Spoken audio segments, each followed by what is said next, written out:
Ba-da-da.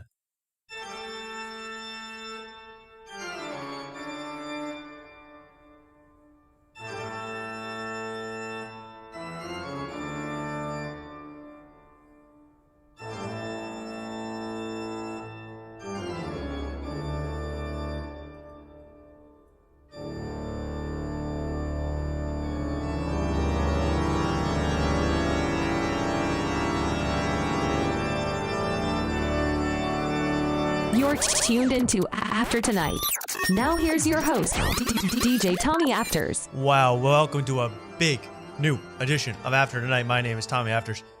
We are live here on a Tuesday night, exactly 1 week before my birthday. No, before the presidential election. And it's going to be such a huge one. And it's been totally turned upside down by one man. Tony Satan Hinchcliffe himself. That's right. Tony Hinchcliffe has spun this election for a loop. We're going to get into every single aspect of it tonight. I'm telling you, I've never been so excited to cover something, to talk about something, because this is big. Forget Halloween. Forget the World Series. Forget Steelers Giants on a Monday night. This is all about Tony. And I'm going to let in a guy that has met Tony personally, who knows Tony Hinchcliffe. And here he is. It's my co-host and a great friend of the show. His name is Mark. Mark, are you there?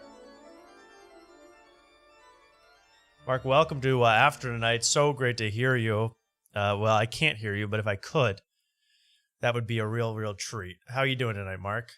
Yeah, Mark, what's up? There you go. Second time's always a charm. You never know what's going to happen. Welcome, Mark. And welcome, Tom. There he is. We can even see him. Mark, this is huge. This is huge. We are literally 7 days until America crowns a new world's hottest. And I thought it was in the bag. I thought it was over. I thought Donald Trump was going to win the election. Turns out one bad set can ruin an entire country. Did you know this? Yes, I did know this, Tom. You sounded very disparaging about the election. You thought it was over. Yes. So I called up my good friend Tony Hinch, and we got things ready for next week. We got things set up. I'm sorry. I mean, you say those things, Mark, but people are going to take that out of context and believe you. There are conspiracy theories floating around about why Tony Hinchcliffe was allowed to perform at Madison Square Garden on, what was that, Sunday afternoon, the coveted Sunday afternoon after the national anthem spot for Tony. That was a tough one. And we're going to get into all of it, Mark. I better let in Luke, though, because Luke is another Tony aficionado. I hope you guys weren't gabbing in there when I was starting the show. Luke? Yeah. Welcome, Luke, to the show. You're on After Tonight. You know the drill. What's up? Nothing much. You got 60 seconds to wow us, and then you're going to hear a sound effect. Well, did you see it? There's a giant city of trash floating that's placed in Texas. It's called Austin. That's right. Yes. Okay. Wow. Austin's the I'm greatest from Austin. fucking city in the world. Yes. Hello, Ted. Hello, everybody. I am so excited. I'm only cursing because I'm doing a Tony impression. I'm trying to keep it PG-13 tonight. Let's see if I can do it. This is going to be hard with Tony. It's going to be straight up difficult with what we see out of Tony here. Well, I don't think, I wanted to talk a little bit about the World Series, about what's been going on in my life and Luke's life and Mark's life, but I feel like that would be a disservice to some of the viewers here, because the big news is this election is no longer, it's all kind of chaotic now. I think Tony Hinchcliffe himself, and if you haven't seen, don't worry, we're going to review every single second. I have every single second. I have been combing through it like the Zapruder film. I know everything that goes on, every frame of Tony's set I am aware of, and it all shocking. And it would have been better if, seeing JFK's head blown off was better than this. So let's get ready. But first, I do want to congratulate Mark. Mark, congratulations on confirming. Right, you were confirmed as yes. Luke and I were saying maybe he's going to be Buddhist, but he's confirmed in Catholicism. Isn't that right? Yes, I'm confirmed in the faith. I felt the Holy Spirit upon me. I feel the gifts of the Holy Spirit. There's 7 of them. One of them's piety. One of them's wisdom. Help me out, fellas, if you know the other ones. Piety, wisdom, give me an 8th gift. Roast ability to roast. Monster. Being a monster on stage, a killer. I don't know. But did you have to know this for the test? Is there a written test? There's no test. There's no test. Sometimes the bishop that's doing the confirmation will ask, but he didn't ask each one. So, I remember. I remember when I got my first communion. That's a big moment for a Catholic child. First Holy Communion. I remember I was sitting in the front row. I never liked to sit in the front, but you had to because it was your first time. And I remember that the priest, he asked me. He was giving his little sermon. He was talking, and then I wasn't really paying attention. And he asked me a question, so they could celebrate how much I knew about God. And it was something about, oh my God, it was like what is the aspect of the Holy Trinity that does this? And I go, I was like, I had 1 in 3 chance. I go, Jesus? Wrong. It was the Holy Spirit. But I was close. How can you go wrong with the answer of God though? Like God. Right, Jesus and God are the same thing. Or maybe I said Holy Spirit, but it was Jesus. I thought I overcomplicated things. I did one of them. Tony bombed. Yes. So anyway, congratulations to Mark. I didn't want him. Will this change your life in any way, Mark? I mean, what you being confirmed in Catholicism? Confirmed in the faith. Now I can approach the singer at my church and most important. There isn't that awkward thing. Like, are you confirmed? Are you in the church? Important part, right? You can say now, hey, oh God, I'm sorry, what happened? You can say now, honestly. There we go. You can say now, honestly, Mark, I'm a Catholic. Now let's get it on to this girl. Yes, get it on with the other sacraments. Holy matrimony. Yeah, let's do all those sacraments. I'll show you piety. Okay. Now, let's move on to Tony C. Hinchcliffe. Tony at MSG. Now, this is, in my opinion, he says his 4th time at MSG. I only count 3. But, he did kill Tony a couple times there. Killed. I mean, it did great. Great ratings. We all know about that. Now, he comes back for a 4th time. And I want to do a little preamble first. I've kind of prepared this in my own way. I wanted a preamble. First of all, if you don't know, Tony was at the Trump gathering. Everybody knows this now. But I said, why did Tony accept this? Why did Tony decide to do this? That was the big thing for me. Why? Because there's no doubt he bombed. There's no doubt he's ruined democracy and everything we hold dear. Puerto Rico. I mean, I didn't know Puerto Rico was so beloved. But I'm glad it is because it showed up Tony. But I said, why is Tony doing this? Is Tony a big supporter of Donald Trump? What is Tony's opinion of Donald? I've heard him hint at liking Trump recently in Austin, but is that just because he's a Rogan guy? I don't know. So I decided to do my own research, and I found this clip. This is not a well-hidden clip, but here it is. Tony in 2016 talking about Donald Trump. Here we go. This Trump thing's insane, right? I feel like it's a test from our government to see if we should still be allowed to vote for president. Yes. You gotta share the stream with me and Luke. You're right. I'm not sharing it. We're All in. Right. There we go. We're in the blind here. I've been so excited I can't even focus. Tony Hinchcliffe, Donald Trump. Can you believe it? By the way, before we move on, maybe in the last couple months, my 2 favorite topics: Kill Tony, Tony C. Hinchcliffe, and the presidential election have combined in such a beautiful way, such a synergy. Yeah. This is the perfect train wreck Oh, sorry. Go ahead. No, Go I ahead. just would never have believed it in 1 million years, and it is the perfect train wreck. It is unbelievable what's going on.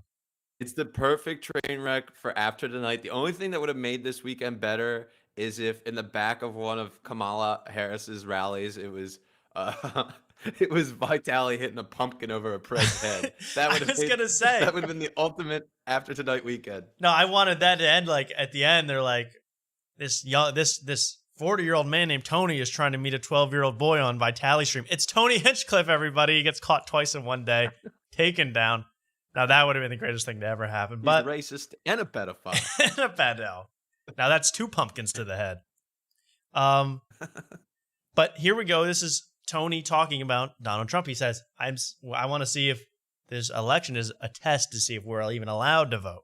I feel like Trump wins, the curtain behind him falls, we see 5 old white guys with microphones, and we meet the Illuminati for the first time ever. They're just like, whoa, we have to step in here.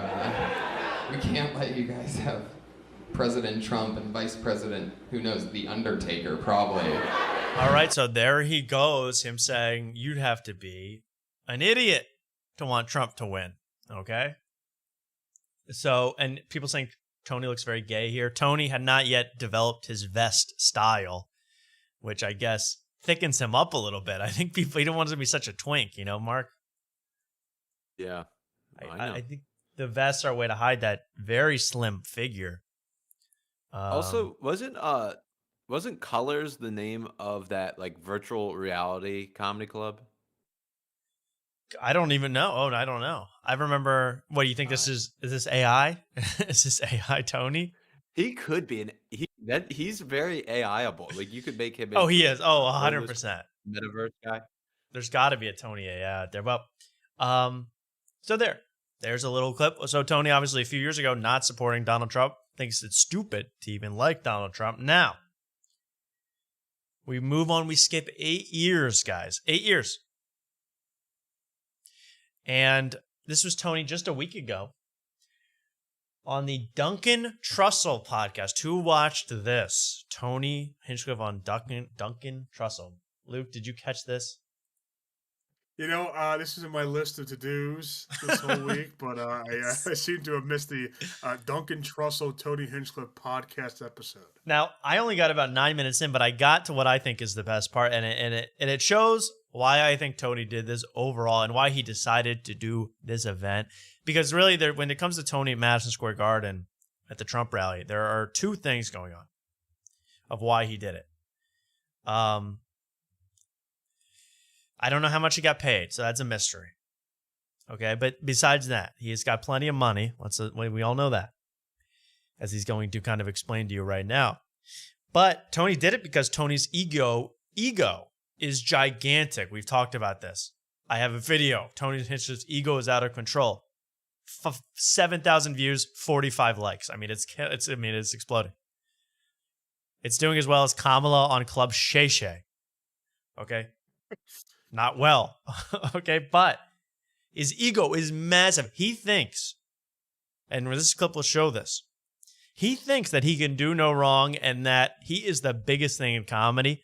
So, therefore, I'll just go on this giant stage and nothing bad will happen. I'll only get better. I'll only get bigger.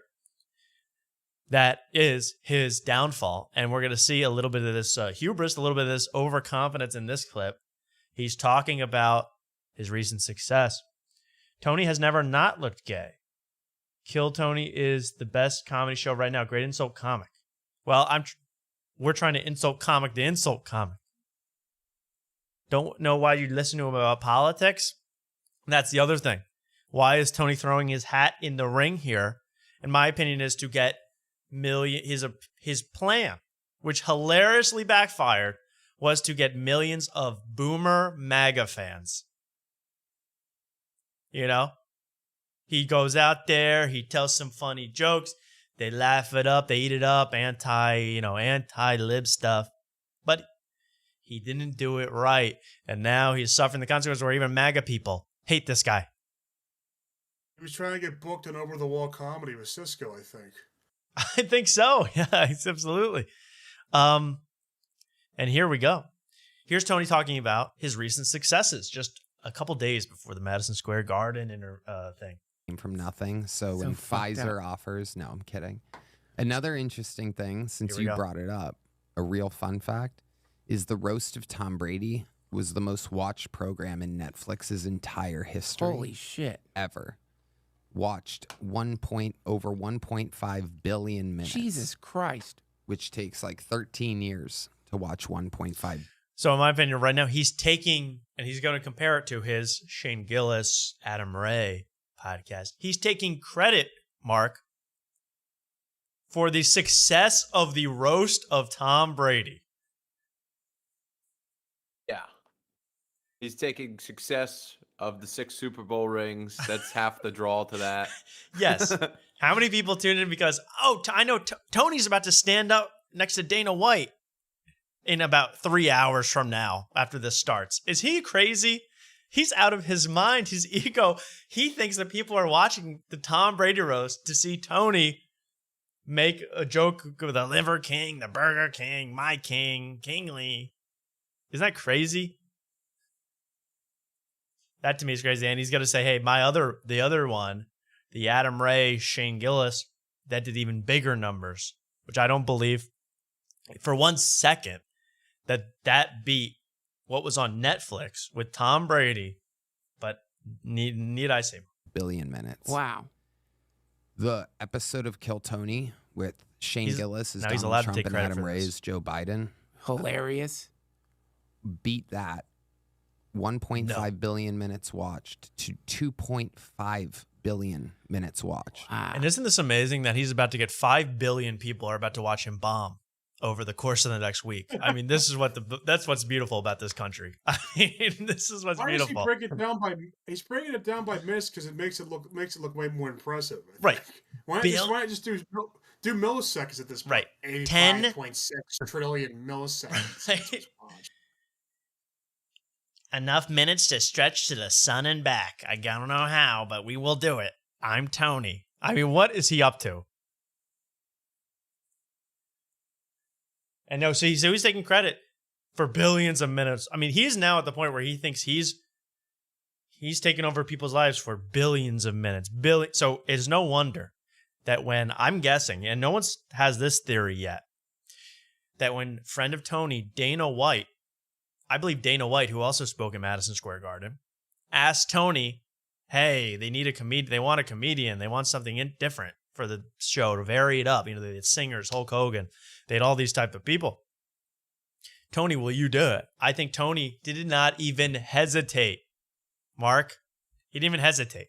No, He did not. absolutely not. He's like, this is my big thing. I'm a roast master. They're going to love me. Okay. I want to put this in everyone's heads now. Yeah, everyone's pointing to the clip where Don Rickles roasted Ron Reagan. Sorry. That was Don Rickles. When people see Don Rickles, they like Don Rickles. You know what I mean? You see Don Rickles, you like him almost automatically. I don't know if the same is true for Tony H. all the time. So his ego, thinking he's in charge, he's controlling people's heads for billions of minutes. This is what has led him to this event. And let's watch. Are you guys strapped in? Because this watch of this 10-minute set will take quite a while because we're going to be watching in excruciating detail about everything going on. I'm just going to break down why Trump was going to lose the election. This is pretty much what this is. Yeah, this is what this is. And this is the perfect thing because, Luke, I think for you at least, people that root for Donald Trump, I think this is perfect for you guys because if Trump wins, huzzah, you won. If Trump loses, we can officially prosecute and exile Tony Hinchcliffe from this country for what he's done. This is exactly. It's a win-win either way. It's a win-win right now. Let's watch this. Okay. I could not believe when I saw this minutes after it happened, I was shocked. I could not believe it. And the backlash I could not have expected in a million years. All right. Yeah, I don't know. A lot of Ted has mentioned this. A lot of speculation on how he got this gig. I think through Dana White, and I'm sure now Dana White wants to strangle him, put him in a full choke. And what do they do in UFC? Make him Nelson, you're naked full. choke. I think full Nelson, do a total head twist, Exorcist style, rip that thing off his body. I mean, that's what they want. And I think I think a lot of people in this crowd want this. A lot of people that are watching who are Democrats watch this. Let's watch Tony Hinchcliffe seal his fate. The stage, comedian, roaster, and host of the Kill Tony podcast. I can't believe this Tony happened. Hinchcliffe. Oh, and this, okay. I'm sorry to already stop it. There's Casey Rocket. Where? In the front? That guy in the white hat and the long hair. No, to the Oh, left. yeah, that is Casey. Yeah, the guy He near kinda my looks like head. I'm Casey pointing at Rocket. him right now on the screen. That is Casey Rocket. Now, I want to say this, that when they announced who was speaking at the event, I also found it funny. I sent this to you guys, but they listed all the people, Hulk Hogan, Lee Greenwood, Dana White, and then it goes, Kill Tony, comedian. So they didn't even bother to find out his name. I mean, that to me was great. So the idea that they vetted his jokes, I don't believe they even remembered he was going up. I mean, they didn't even get his name. I mean, and he's doing this song about Texas. You must hear the song all the time, Mark. You're in Austin. All the time. Every like anytime you're promoting a show on their Instagram story, They play you that. know how you can put a song? It's Yes. always this song, and I can't stand it. I do it sarcastically by myself. I'm bitch up from Texas. Don't mess with Texas. Yeah, let's listen to this. I forget who this is. Not by Shabuzi. Who is this by? I think it's what's his name? Big X the Plug or something like that. Big X the Plug. He's a comedian. Taking him serious, silly. Yep. We're not taking him seriously. That's why this is so perfect. I mean, this is a straight up bomb at a comedy. Anyway, let's watch. We're breaking this down. Don't mess with Texas. Copyright strike for this one, Tony. What if it came out to uncancelable? That, oh man, if he came out, I mean, if he actually did that, if he came out to, I mean, I would die. Then Barack Obama wouldn't know what to do. But he said he was uncancelable. What can we do? Well, he's wearing let's look at this out. He's wearing his Texas belt buckle and a full-on suit, looking good, and he's doing his wrestling intro to about, I would say about 1/10 of this audience has heard of him, maybe. And that's another thing. Why did Tony think he could go up here and do his normal stuff? No one in this crowd is here for Tony. They don't know who he is. I mean, there's obviously, as people were referencing, children in the audience. This was at like 5:30. This is at like 4:30 p.m. On a Sunday. I mean, he's insane. Let's get this straight. What you're about to hear is insanity. Oh wow, I'm getting hate for hating Tony. This brings me back to 6 months ago. Thank you guys. Doesn't bother me, by the way. I love it. And is this a good PR stunt for Tony? People are asking that. A lot of people saying this is great for Tony. This is great for Tony. Hey, I was telling Luke, last night was the most signups I've ever seen for Kill Tony for comedians. Yeah. Everybody wanted to do their hacky Puerto Rican joke. Of course. Guys I haven't seen in months came out of the woodwork to sign up for that show last night. Well, yeah, that's what I heard. I heard it was really, really crazy. He got a ton of views, and we'll get into also that he switched the episode. And everyone's saying it is great for him. Well, he's about to lose his DraftKings sponsorship. But he didn't need those people anyway, obviously. There's 31 viewers. No. Very defensive of Tony. I love Tony, by the way. This is the greatest thing to ever happen. If you want to say I hate Tony, you're so wrong. I want him to be king of the world. I want him to be next president of the United States. I want to see what he gets up to. I want to see what he's capable of. This is the funniest thing he's ever done. Can I break some like really minor news? Oh, he's breaking. Oh, okay. Okay, Diddy. Minor. Go ahead. I'm a big Washington Commanders fan, and you guys say you like watch the Commanders. Well, here's a big some news. Brian Robinson Jr., the running back for the Commanders, he has endorsed Donald Trump. Wow. Whoa. Is he Puerto Rican? B-Rob. Trump He's not is Puerto back. Rican. Trump is baby. back. You know what? Seal the election up. I thought you were going to say. Whatever guy that is, he's I thought you were going to gonna make it. I thought you were going to say Brian Robinson got shot again. I was like, oh my God. No. He might after the shot. endorsement, actually. He All shares that in common with Trump. Is getting shot. Yeah. Let's Maybe, watch this. yeah. People are Maybe waiting to that's watch this. I want to watch this. But that was amazing news. And I think let's not even hold the election now. He won. Square Garden, how we feeling, huh? Wow, isn't this special? 17 years ago, I was sleeping in my car behind the Comedy Store in LA, and I'm proud to say this is my 4th time performing at Madison Square Garden, the most famous arena in the damn world. The American dream alive and well right here. Now, he did start off good by replacing his little interlude fucking with best damn stadium, instead of best fucking stadium in the whole world. So he has already improved. He's already doing great. Let's see what happens next. This is very different than where I'm used to performing, though. I'm used to nighttime with people drinking. Yes. Not so many babies in the crowd and people that are obviously only here for Lee Greenwood tonight. But I'm not going to change my act one bit. Normally, I don't make my political beliefs. He change his act. He's not going to. No.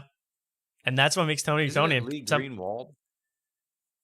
I think you're thinking of Glenn Greenwald, but Lee Greenwood is a singer. Okay. And is he the one that goes, what song is that? The Americans. It's a known Good job thing. from It's Texas. divisive Good job. Proud to be Texas. in America. Lee Greenwood, the plug. for a comedian to do that, but just know I sleep well at night knowing who I'm voting for. Yeah. Okay, and I found that utterly ridiculous. Okay, you're not going to endorse him because comedians don't do that. But I sleep soundly knowing who I'm. I wonder who this guy speaking at a Trump rally is voting for. Yeah, I have no clue. Who could he be supporting? But he teases you. He will not tell you. I respect that. Yeah. He workshopped this entire set, The Stand, the night before. Yeah. In fact, we will cover that in a little bit. Apparently, Mark sent me this. It bombed at The Stand. This entire set, word for word, bombed. And he did not change a word, or maybe he did, but he did not change it enough. Yeah. When I lay down and my head hits my pillow. This is very important. Listen. It is a fantastic pillow, by the way. I was staying at the Four Seasons up by Central Park one night, and I laid my head down, and it felt so good, and I thought to myself, what an amazing pillow. Listen to I this. have a little bit of money now. I could buy a good pillow. And I took the pillowcase off, and there it was. My pillow, my pillow, my pillow. And damn it, I bought 4 of them. Listen. And if you use the promo code KILLTONY, you can also buy 4 My Pillows. Now, I watched that. Mark, did you think like me, this is just, he's doing a joke, pretending to endorse My Pillow because it's a bunch in front of Republicans, Yeah, that's what I assumed. That's what I assumed, but then I found out, thanks to someone on Reddit, we will look at this right now. It was an ad. You can use the promo code. So Tony did a 90-second ad at the beginning of his thing for the My Pillow. I mean, this guy is shameless. What is his thought process behind promoting the My Pillow? I mean, is he really trying? All right, dollars, man. this is starting to make me think it was a big setup. Yeah. As somebody who owns and uses a My Pillow, it is actually a very good pillow. I don't doubt that. I think it whispers stuff to you about the kids under the tunnels, right? While you're sleeping. Yeah, it gives you a map to Bohemian Grove with your order. I actually have a My Pillow towel. And they're pretty ratty. They're pretty ratty. Oh, ratty. Okay, never mind. But you can use code after tonight. No, see, that's not what I do here. because they don't want me. Let's be honest. There's serious. So literally, he started off with a 90-second ad for MyPillow disguised as a joke, because he actually is sponsored by MyPillow. Okay. Stuff happening, people. I live in the great state of Texas now. Beach I'm from. 18 years in Ohio, 20 years in California, and I got to see California turn to absolute horrendous thing. And traveling the world, I got to see San Francisco turn into one of the most demented cities, one of the greatest downfalls I've ever seen. And that is where the other candidate worked for 2 decades. And it's absolutely wild to see. And in Texas, stuff is really, really crazy. We're right there by a wide open border. Where are my proud Latinos at tonight? Here we go. Here's one of the jokes. You guys see what I mean? It's wide open. There's so many of them. That was fine. It's absolutely incredible. Believe it or not, people, I welcome migrants to the United States of America with open arms. And by open arms, I mean like this. So I would say so far he's killing. Okay. Yeah, I like the open arms one. I don't know if I'd do that at a political rally again, but it's a funny joke. Yeah, it's a joke, and I think everyone. I mean, it's safe because he is safe in the fact that everybody here loves MyPillow and hates migrants. So you are 2 for 2 on subject matter. Okay. Yeah. Now, where he gets a little naughty later, as we all find out, as we all know. These jokes aren't killer jokes, but I would say if he had just done material of this level of offensiveness, there'd be no talking about it. That was cute. It was a cute joke. That's fine. I don't love the joke. It's cute. I'm trying to be fair here. It's wild. And these Latinos, they love making babies, too. Just know that. This is one people get upset about. They do. There's no pulling out. They don't do that. They come inside, just like they did to our country. Okay, there we go. I would think the first bomb of the night is right there. Yeah. We got groans. And again, he mentioned the first thing he mentioned. There are children in the audience. Tony, have you no shame? My child was in that audience. My 5-year-old son was in the audience, and I just found him. We've been searching for him for days. He was at the rally. My pillow was in the audience. A pillow was in the audience, but isn't it the come inside? I thought that was a little, that's what Tony does, and a lot of people saying that. Why book him? That's what Tony does. These are Tony's kinds of jokes. Well, I think that was stupid of the Trump campaign to do this. I don't think anyone doubts that, but Tony, at the same time, Tony, don't you know? Maybe Tony should think, maybe I shouldn't do this. Maybe I should do it a different way. But Tony is Tony, man. He got nothing. He ain't switching up for nobody. Republicans are the party with a good sense of humor. Oh, yeah. Well, we'll see if that's true later, Tony. Now that everyone has disavowed you.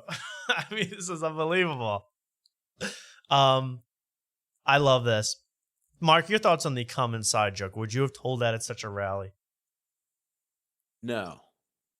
Well, also, you said you broke this down. Somebody heckles him. I can't make out what he said, but you heard that guy yell out? During the come inside joke? Oh, Right sorry, I'm before it. getting a call from 2007. What is that? What was that ringtone? That's my ringtone on my iPhone. It's actually not. Oh, it's not different. Everyone uses the actual default tone, but you're different. You're different. I am different. It's not iPhone. It's my iPhone made by Mike Lindell. Oh, it's a my phone. My phone. My phone. Free speech is under attack, people. I host a show, and each week I get updates what words we're allowed to use and not use anymore. It's happening right now the past few years. It's a real thing. And, used to be able to tell people to Google stuff. My mom's a boomer in the state of Ohio, and there's no convincing her of anything. She's eating the cats. She's eating the dogs. They're eating the pets up there. Now, that's what I would call, it's a lazy joke. There's no real bite to it. It doesn't really even make sense, but Ohio, cats and dogs, fine. People like that. But it's really a Trump joke. It's not even a Tony joke. I mean, You know what I mean, Mark? Yeah, no, that's the kind of humor I would shoot for because Yes. you're not punching down on any groups. You're just like reiterating something Trump has already said. Right. People found Yeah, funny. it was perfect for the rally. That's a perfect, Yeah, okay. So far I would say, okay, there's one inappropriate joke, a little over the line. Okay, I don't think no, RFK Jr. does want to hear that come inside material, but some other people wouldn't. RFK Jr. would be big into that. It is absolutely wild times. Where are those Latinas? It really, really is. And, there's a lot going on. Like, I don't know if you guys know this, but there's literally... Oh, my heart's starting pounding. Okay, are you guys ready? This is the joke that has turned the world against Tony, has turned the world upside down, that has turned democracy on its head, has caused day to turn into night. I mean, this is the joke that is changing our universe. Are you ready, guys, for the joke about my homeland, Puerto Rico?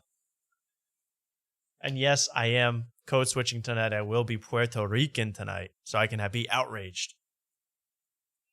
Do you guys think I could pull off Puerto Rican? I was thinking of doing a whole video where I'm like, my entire family for 8 generations have voted for Trump, but no more. He has insulted us for the last time. Could I pass? Change no more to no mas and you're in.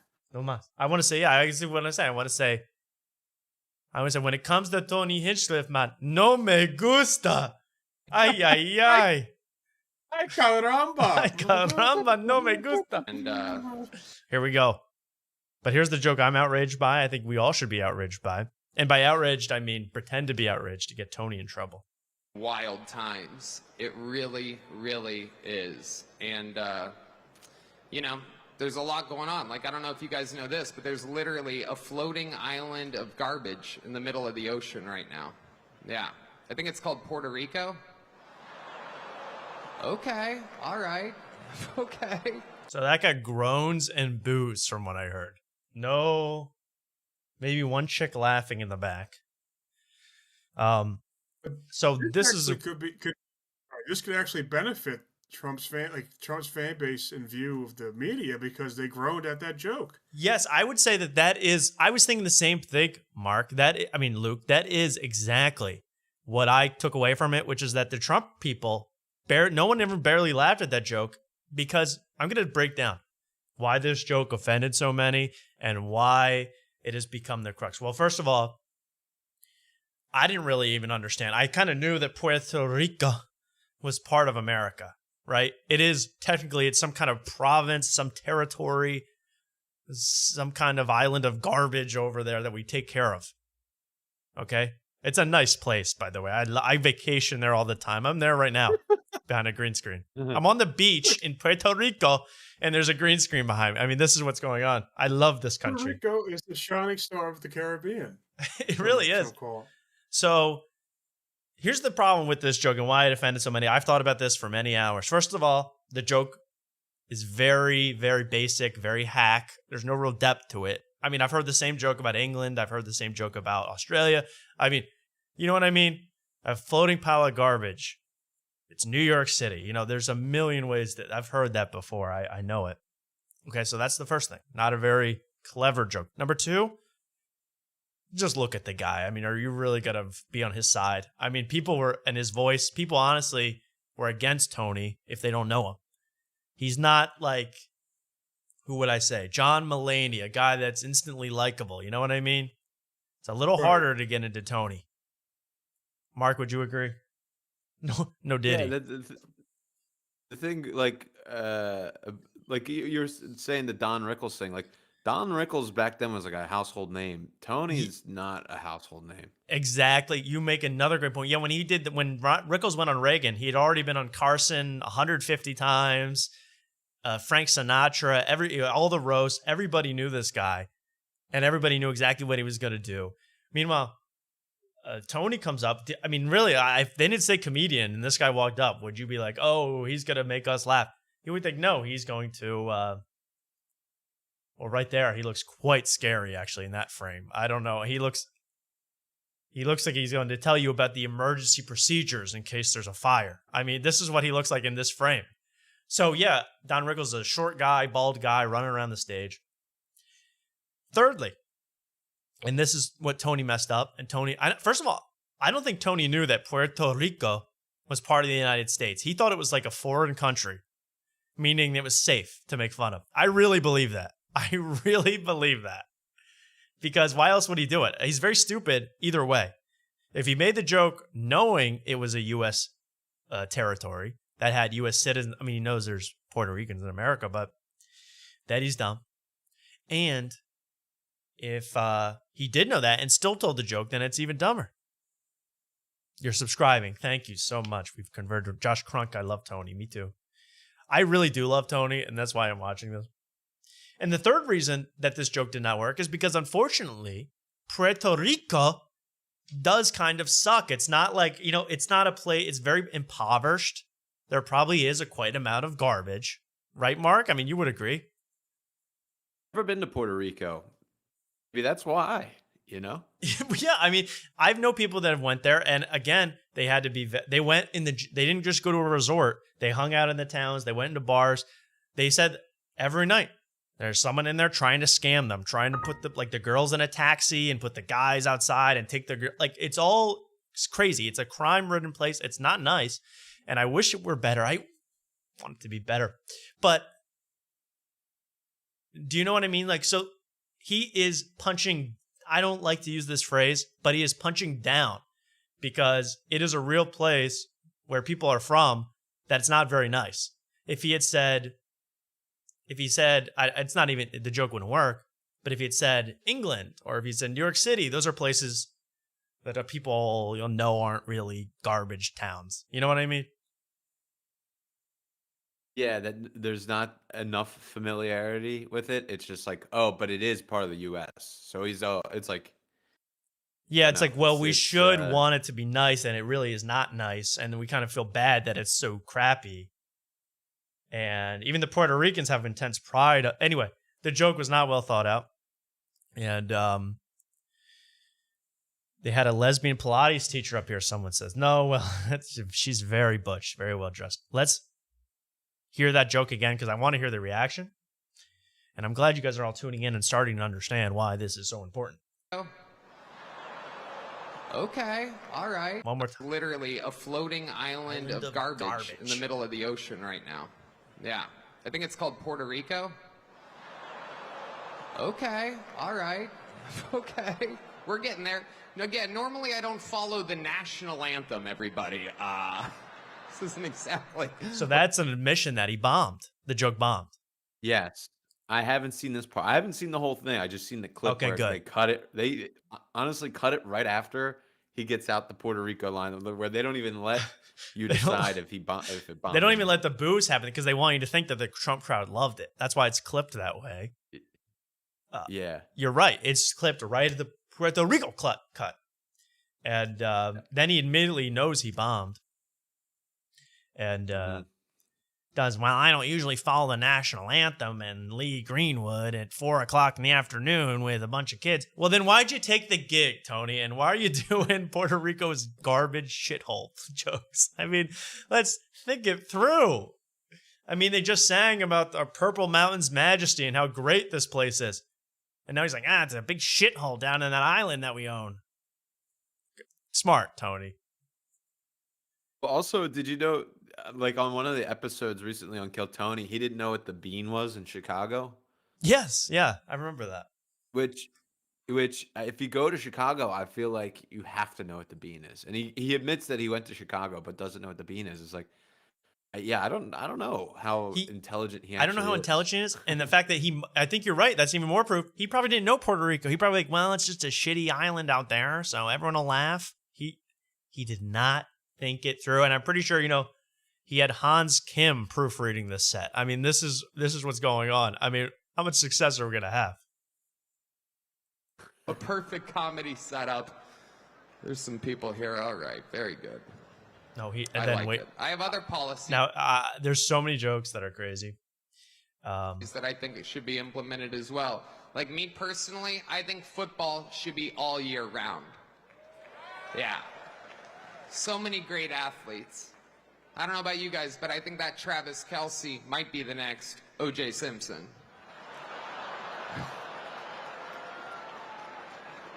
Now, there's another joke where it's not actually a joke. There is no joke. There is I no didn't get joke that at there. all. That's just strange.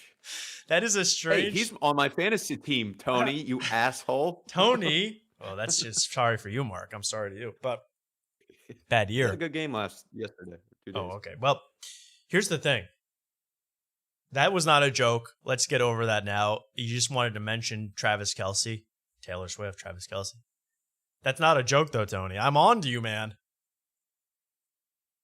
It's like saying, I don't know. I mean, it's something you could funny say in conversation, but it's not exactly a well-written joke from the roast master. Yeah, I know he's saying, I understand he's implying that he's going to kill Taylor Swift, but that's not exactly a joke. I think that, Patrick Mahomes is much more likely to be the next O.J. Simpson. He's got he's got that wife nagging him all the time. Oh, I thought you were going to say the skin color. Oh, that's true too. It's the same setup. See, that's comedy. Yeah. He does a premise. He doesn't like back it up with anything. Like, anything. He doesn't back. He just says it. I thought there was gonna be another joke. You know what? We're just. Yeah. I'm sorry. We are. I know 180 whatever subscribers. I am punching up right now. You guys are punching down. Feels good in here. The other side's got a lot of crazy endorsements. Swift, Eminem, Leo DiCaprio, Beyonce. Every day the Democratic Party looks more and more like a P. Diddy party. Now, that was his best performing joke. Oh, okay. Credit to Tony. That's the first one. That's what you guys that's want. why he reacts. All right. Heck now, he should have done stuff like... black guy with honestly, all he had to do was go up there and go... Oh, this gets... He ruins it right here, too. He ruins it right here. This next one is terrible. He ruins it. He ruins a great joke with like... Yeah. I was gonna say I wrote my my Kill Tony minute. I wrote that carving watermelon reference. That's unbelievable. Just to see if you could do it. If you said to him carving watermelon in front of him, he would have flipped out on you. He would have like kicked you out of the room. It would have been worth it though. It would have been. Clipped me out of the episode. It probably would have been cut. But here's the thing. This joke, all he had to do was go up here and do this material, P. Diddy, anti-Beyonce material. He had to mention Epstein Island. He didn't do that, but he could have mentioned Epstein Island, all that stuff. It would have been, that's it. Put a timeout on it, Tony. You win. You do well. No one talks about it. After tonight, doesn't even care. That's all he had to do. He could not help himself. Even with this joke, he can't help himself. He does a great joke. Let me follow it up with a little Rickles-esque ribbing of the crowd. Listen to this joke. What you guys want? All right. Heck yeah. It's a cool black guy with a thing on his head. What the hell is that? A lampshade? Look at this guy. Oh my goodness. Wow. He didn't let it breathe. That's his best joke. He didn't let it breathe. I'm just kidding. That's one of my buddies. He had a Halloween party last night. We had fun. We carved watermelons together. It was awesome. You guys are... Why did he think that was going to do well? I don't know why he thought the carving watermelon joke. Let's get into this a little bit. This was, if I were Kamala Harris, they're making black people watermelon jokes. That would be my thing. Like, yeah. First of all, I'm not, by the way, let's all get this straight. We're not offended on this show. We're not offended. We don't care. But it's so inappropriate for a political rally. And not only that, update the food, the type of stuff that black people like for the joke. I mean, are we living in Jim Crow era, Tony? Can you get a new... Figure out that they like Raisin Canes. Figure it out. Come up with something. Yeah, I think the last time I heard that joke, I was in the 1950s in segregated Alabama. That was so bad. Yeah. The most hacky reference to a black person you could make. And again, we all know watermelon's a delicious fruit. So I'm trying to even think. I would say I don't know. What would black people carve up? I don't know. Spicy hot Cheeto bag. I mean, think of something that's different. But this watermelon. I mean, this is so hack. It's so old. That was amazing to me that and why he thought I'll tag it with the watermelon bit. I mean, that is crazy, dude. Yeah, fried chicken is also not only is it racist, but it's hack. It is a hack thing to say. But at least that's from like the 60s and the 70s. I mean, watermelon's from like the 20s. That's like a 1920s racist joke. I mean, it's unbelievable. Yeah, but black people don't even get pissed about the joke. It's that they're not pissed that you're making fun of the watermelon and the fried chicken. They're pissed they have to hear a hacky joke from a white guy. That's they're more pissed about. Oh, 100%, Mark. Yeah, absolutely. They're pissed. Yeah, that they hear, oh, I'm gonna own this black guy with a little watermelon gag. I mean, it's so. I mean, like you do. I would if I wish. I mean, if there's any black brothers in the audience, could I beat up Tony for you for that? Because that is so offensive and so wrong. It's so hack. You better thank a union member. Yeah. I heard Kamala. We're gonna play Kamala a bit later when she's talking to Charlemagne the God, and they're going, "Why do you have so much difficulty relating to black men?" She goes, "That's not what the brothers are saying." I mean, she's unbelievable. She's on her own level right now. But we have to focus on Tony. Yeah, sorry. We'll move back. We'll move back and forth to everything. But Tony is story number one. This is a groany little morning crowd, huh? It's tough to follow this audition for the next Commissioner Gordon's over here. Right, he's made reference about the time and him opening at least twice now. And this video is only 6 minutes in. I know. Yeah, how many times now, Mark? 3 times? 4 times? Yeah, it's national anthem. Yeah, it's by the way, it's pretty much like when people go and kill Toady and bomb, and they go, "Wow, I can't believe I'm here at Mothership." Like they waste seconds saying that. It's the same exact thing. You're bombing, so you mention where you are, what the audience is like. I mean, and yeah, I think the guy in the chat, Samuel, says the right thing. Tony is used to saying anything to his Kill Tony crowd or stand-up crowd and getting a big laugh because he's Tony. And you're right, Mark. Here's a crowd that doesn't know Tony, that isn't here to see comedy. And Tony thought he could do his normal thing. No, they want to hear Trump talk about penis sizes of legendary golfers. Seriously. If we could do an Arnold Palmer bit. That winged foot, and I'll tell you who has a big wing. It goes down to his foot. Unbelievable. And I mean, all these pointless wars. It is unbelievable what's happening right now. It is incredible. Ukraine versus Russia, Israel. It's like bad soccer games. Who even cares? What are we doing? Why is our money involved in these wars? That's what the people like, Tony. A little bit of pandering. When it comes to Israel and Palestine, we're all thinking the same thing. Oh, God. Settle your stuff already. Best out of 3. Rock, paper, scissors. You know the Palestinians are going to throw rock every time. But you also know the Jews have a hard time throwing that paper. You know what I'm saying? All right, we're having fun now. We're cooking. Okay, that's another one where I said, that is a stretch, the throwing paper. It's not terrible. Compared to the other ones, that wasn't terrible. That wasn't bad. It was at least kind of clever. This is like I don't know. Like a truck driver who's like driving like 8 p.m. in like Jersey and he sees an open mic out. He goes, "Let me do all my racist jokes for my buddies in the CB radio." Yeah. This is CB radio. Yeah.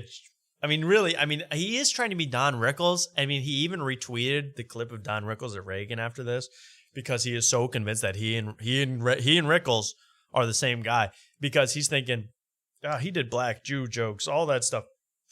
And first of all, I mean, it's a different time. People, I don't want to say, I think he should be allowed to say whatever he wants, but the fact that he chose to do it here in this setting right now, hacky jokes, I couldn't believe what I'm seeing. And I'm glad. I mean, some people like this. It's fine. Hillary Clinton said that this is a Nazi rally here today.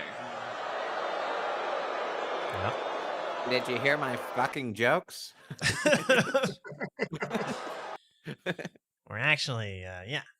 This is hack Nazi. Can you believe that? For the most anti-war president of my entire this joke is lifetime. wait for this joke. Listen to this one. And she calls him Hitler. Let me remind you, Hillary, it was your husband who shot innocent people, or as he called them, interns. So that even took me a second. I mean, I know what he was getting at. Ready, guys? I don't want to say this word. Shot, cum shot. Right? Oh, hey. Oh, hey. Ew. We call him Tony Jokes over here.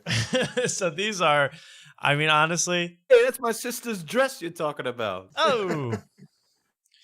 So this is another joke. I couldn't believe he told this one. And, you know, I don't want to bash every joke individually so much. But, I mean, you got to have a little perspective, Tony, on what's going on, where you are. Again, he didn't actually say. He would have normally, I bet he said at the stand the night before, cum shot. But this time, shot, which makes it confusing. Did he kill a guy? Allegedly, yes. But he's talking about an intern. Yeah, Hillary, I bet you did not see that one coming. Oh, okay. All right, let's shut it down for a second. The worst one. Might be the worst What? one. What? You can't do a pun at a Trump rally? Screw you guys. No, wait a second, Mark. For the best comedian in the world, the guy that has 18 billion minutes watched, could we come up with something better than I did not see that one come? I mean, I learned that one in 5th grade. I mean, let's please. Right? Am I crazy? Yeah, I know. I'm just. No, I know what you're doing. I know what you're doing, but is that not crazy that he's doing? I bet you did not see that one coming. I just that's something again. If someone did it on Kill Tony, they would be, no one would laugh. They would boo an open micer that did that. That's hack. Yeah. That's a bad joke. It's not even a joke. The crowd loves it. By the way, this is what the crowd wants. I mean, not seeing that coming. If I commit suicide in 3 weeks, I didn't. There's a reference to Hillary Clinton killing people. Tony, I don't know, man. If Trump loses, you might want to think about it, because this is getting bad, man, for you, because people aren't going to be too happy if Trump loses because of this.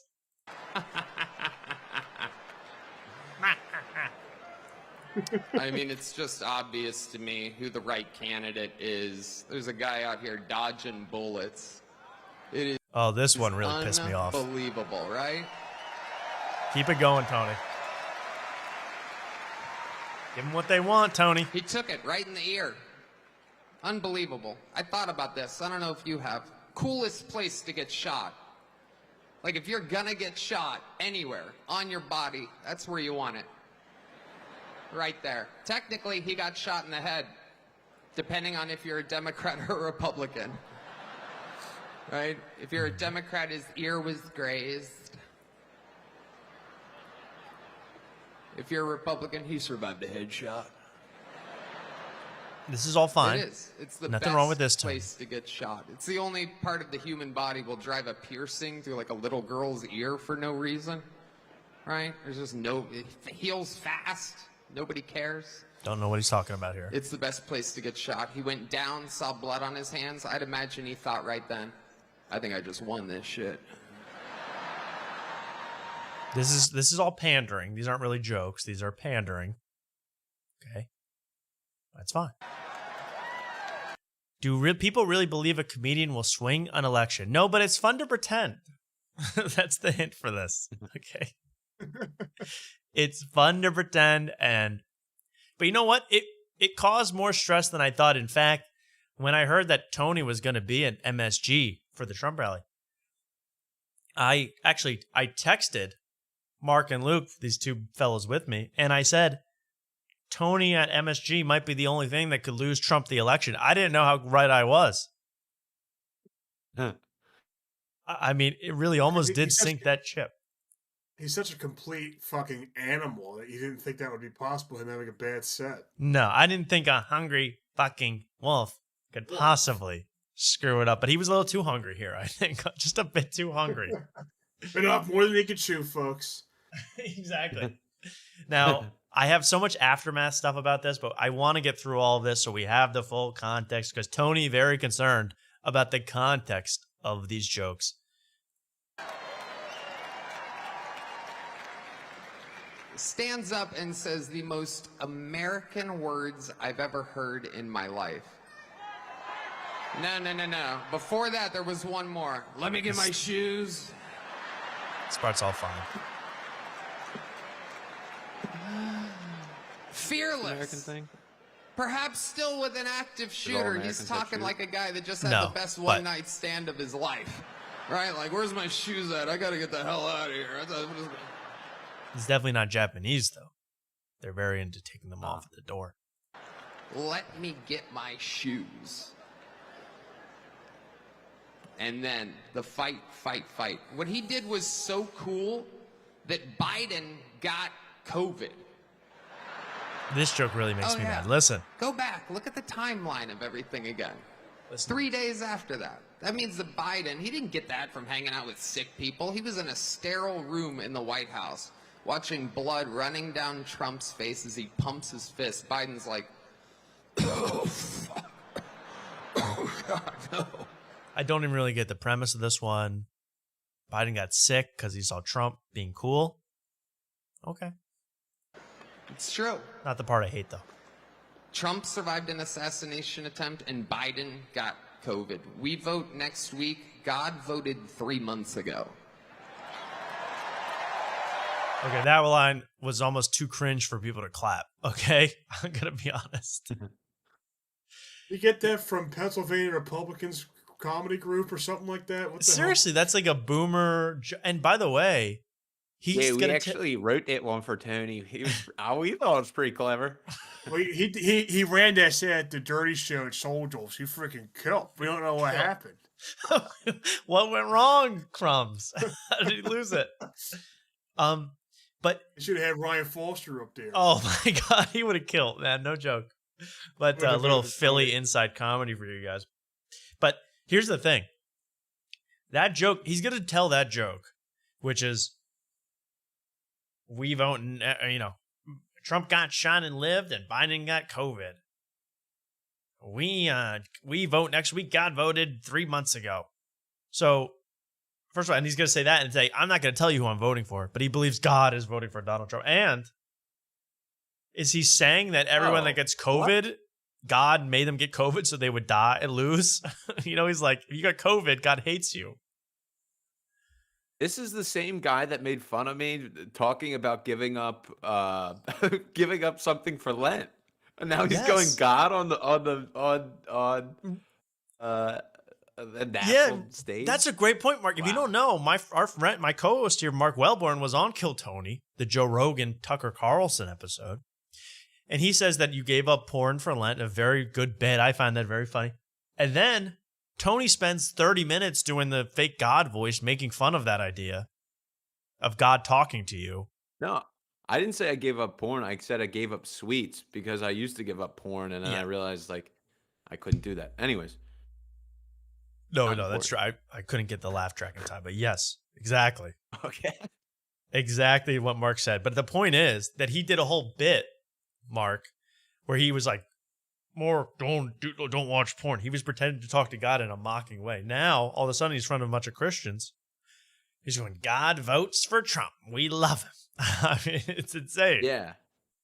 Because he was like, because he was doing that whole voice, and then at the end, he goes, I don't know what God's like. Yeah, he was like, I've never spoken to God or something like that. But in the He said last something few very months, like he's it. realized what God wants. I mean, this guy's up his own ass. God wants me to have 3 billion minutes watched. I've been thinking about that. If somebody from the future pulled me aside after my Kill Tony and was like, one of those men that you saw up there will swing the 2024 election a week before the election, I would put all the money into my bank to either put it on Rogan or Tucker. Yeah, And not neither. Tony Hinchcliffe. I would have picked Red Band over Tony. It's insane. I would've Why picked Tony D-Man. thought he could accomplish this and perfect this, I don't know. He's crazy. His ego. Another great Austin, Texas resident, Elon Musk, will be speaking here later today.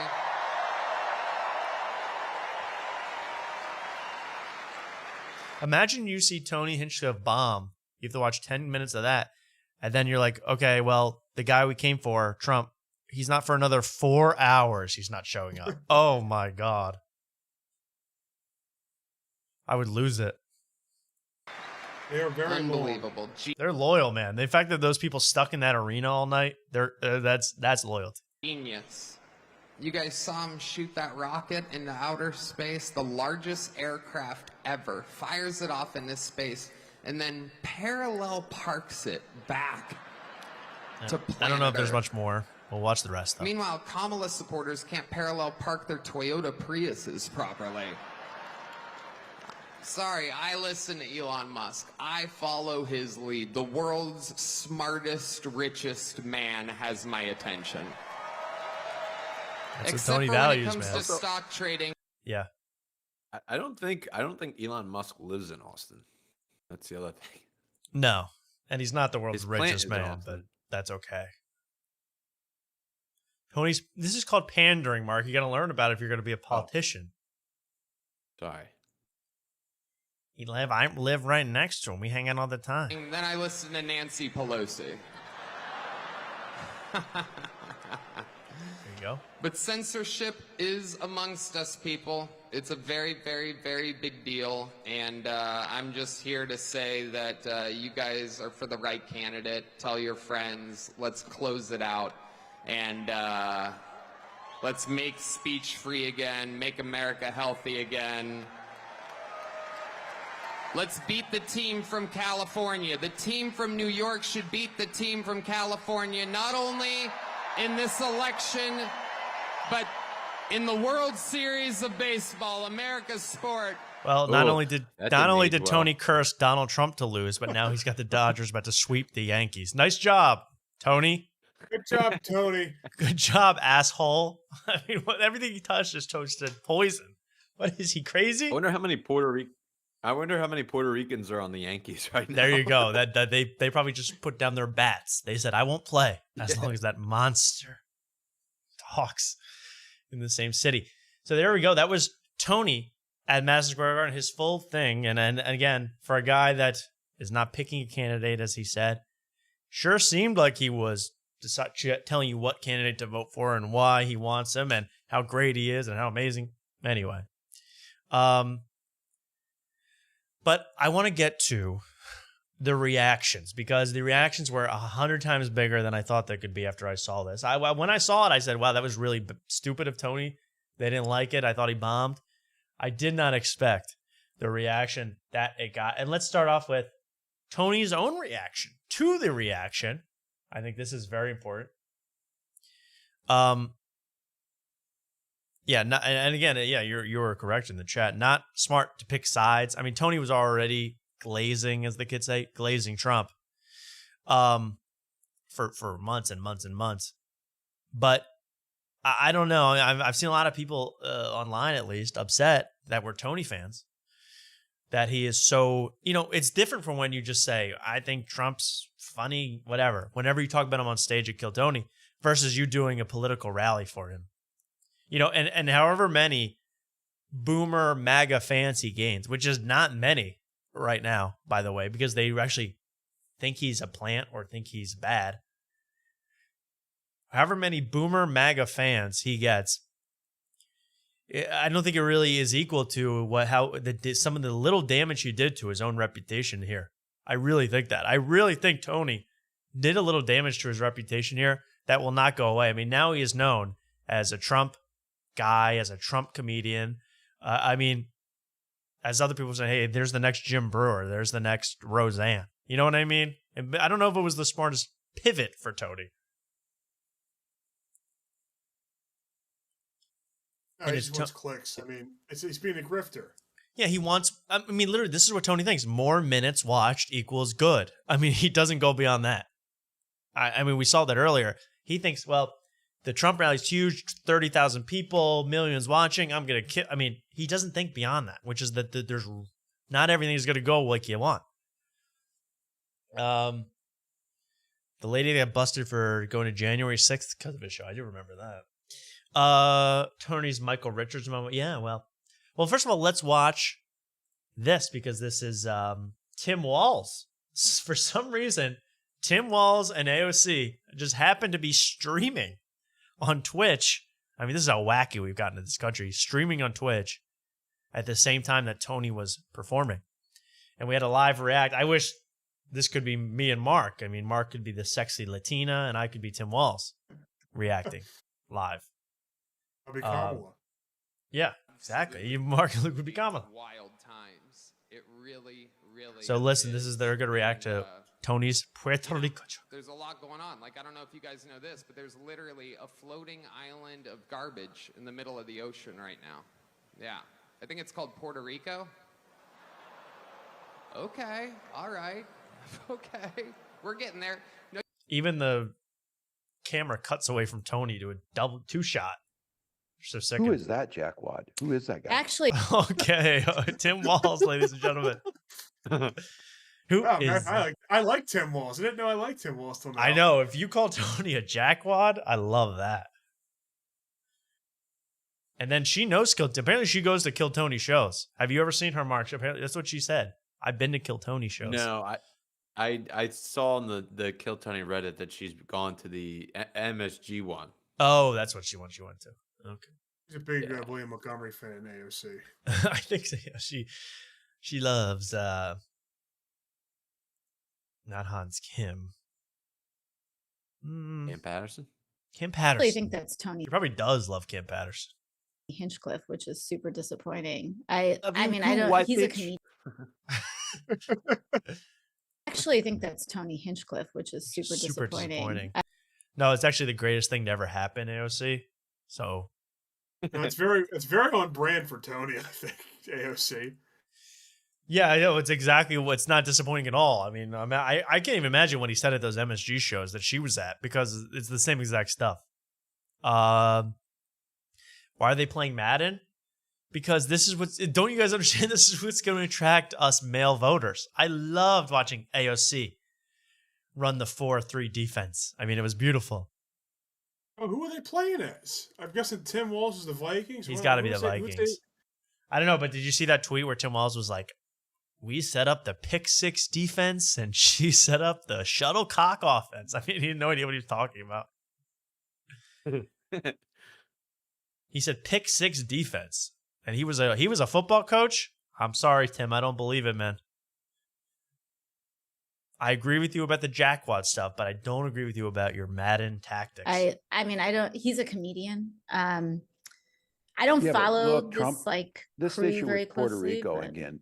I saw it. This was when he went down after Helene. So then, I mean, Tim Walz is gonna.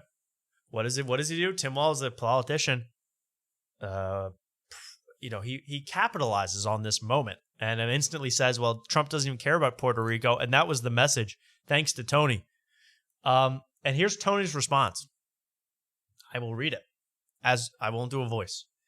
These people have no sense of humor. Wild. This is when I knew he lost it, when he wrote the word wild. That's when I knew he had lost the plot and he had bombed so bad. Wild that a vice presidential candidate would take time out of his, quote, busy schedule to analyze a joke taken out of context to make it seem racist. I love Puerto Rico. This is unbelievable. Perfect context. This is what I wanted to talk about. Yeah, I have so much to talk about this. I love Puerto Rico and vacation there. I made fun of everyone, ... Watch the whole set. I'm a comedian, Tim. Might be time to change your tampon. Tony, This is a bitchy comment that you made. Okay, there was no need to respond. Okay, first of all. But I'm sure people told him to respond in some way to say, defend himself. Because to say, this is so defensive, to say, I love Puerto Rico and vacation there. That is such a defensive line to say, I'm not racist. You know, I thought Tony. Go on vacation. I thought Tony was supposed to be. And now, all of a sudden, he is avoiding cancelization by saying, I love Puerto Rico. Next is he take time out of his busy schedule. Okay, he's playing Madden, to be fair, Tony, so I don't think it was that hard to get away. To analyze a joke taken out of context. We just watched the whole thing. What did they take out of context? Because to me, he said Puerto Rico is a floating island of garbage. Right? Not much context need taken out of there. What's the rest of the he context? says, I think the rest of the context he's trying to go. Doesn't he say any Latinos here? And then does he say something like, I'm like, I like Latinos? Like he tries to soften it Well, up yeah, in the 5 beginning a minutes little before bit. he had said, I love Latinos. But Yeah, what does that even you gotta do? watch the whole set. Yeah, right. And here's the other part that I'm going to get into because I kept track. And I meant to do this as we were going. As a joke, yeah, but they know he's a comedian. So to say it's out of context makes me think that there was a setup that we missed or another punchline that we missed. No, it was literally Puerto Rico is an island of garbage. And you got called a jackwad. You are a jackwad. Yeah. Maybe he called racist. He got called a jackwad. That's Yeah, he actually the didn't get best called thing to racist. call You're right. if you say that. And by the way, we are changing the show's name to Kill Jackwad. Now, I want to get into this other part of this comment. I made fun of everyone. Now, I made a list here of who Tony made fun of according to my calculations. If I missed anybody, you tell me, okay? I wrote this down. Ready? According to my set, Tony made fun of Latinos, migrants, Puerto Rico, Travis Kelce, Taylor Swift, Eminem, Leonardo DiCaprio, Beyonce, a random black guy, the Jews, the Palestinians, the Clintons, Joe Biden, Nancy Pelosi. I don't know if that's everyone or is that just liberals? You know, you could throw black people in there because he made that watermelon comment. yeah, that's what I'm saying. Just a black guy. All black. But people. I think all black people were offended by it. So. Yeah, they all should be. I mean, the hackiest thing I've ever heard. So in my opinion, when Tony is such a sneak here for saying, I made fun of everybody, you're not Don Rickles, bro. You did not make fun of Trump. You did not make fun of J.D. Vance. You did not make fun of Republicans. You had the one thing about your mom, but that was just making fun of Haitians, that whole story. So you guys know what I mean? He did not make fun of everybody. That is such another cop-out, a defensive line. MyPillow guy, but he got money off of it. No, he was just doing an ad for MyPillow. That was not making fun of MyPillow. He likes MyPillow. He endorses MyPillow. He gets paid by MyPillow. This is so sick for Tony to lie like this. That is a lie to say I made fun of everybody. He made fun of everybody that he thinks Trump supporters hate. I mean, he's a panderer number one, and he's lying here about multiple things. Stretching the truth. And as far as the Tim might be time to change your tampon, it wasn't his time of the month, so another lie. He was ovulating at the time. So And they weren't busy at all. And they weren't busy. They were just hanging out playing Madden. Also reusing Trump's joke. Trump was called him Tampon Tim to begin with. Yeah, exactly. He stole that one and the cats and dogs. Enough. Honest question. Do you think he's a racist or white supremacist? Tony? I don't know. I don't. Well, no, I don't think so at all. I just think he is looking for the easy laugh. And it went a little too far this time, Tony. That's what's the beauty of it. He went for the easy, cheap laughs, and he's getting blowback. And at a political rally, no joke, no surprise. Whoever booked him is wrong. Both parties are wrong, in my opinion. Yeah, the people that booked him, pretty stupid. And to not look at his material, because I don't believe for 1 second they proofread that material. I read one article that said they did proofread the material. I don't believe that. I don't think they even care. They just said, Tony, do your thing. Let's see what happens. And they thought he had maybe a little more smarts than that. And Tony loves blowback. Yeah, well, I don't know. I think he's going to get an increase in views, but it kind of puts a cap. It kind of puts a limit on his fame right now because you will be known as the Puerto Rican Trump comic. And You're the Trump rally comic. You're the comic that did the Trump rally. I mean, that is not exactly what I think Tony wants to be, but he has put himself in that situation, and that's all glory to God. That's confidence. That's hubris. That's what gets people taken down. And I love seeing it. That's why I loved seeing Tony on these big stages. I know something's going to go wrong. It's going to be hilarious. We're all going to laugh. And there's the statement from Tony, his only statement that I have found so far. But do you guys want to see what other people said? Here's some breaking ones. First of all, we had Barack Obama. This is incredible. I love talking about Tony. I love all this stuff. But the fact that a week before the election, Obama is talking about Tony Hinchcliffe is unbelievable. And he doesn't really, this is a boring one, but he does reference Kill Tony. I just want to show you the magnitude of this, where this has spread. The Democrats have found one thing to pounce on Trump. That's the other thing. They didn't really have an attack line on Trump that was that effective until Tony did this. Now everybody's talking about Puerto Rico. Have you noticed that? Tony really screwed up here. Yeah, well, that's what half of it makes me think there's something fishy going on.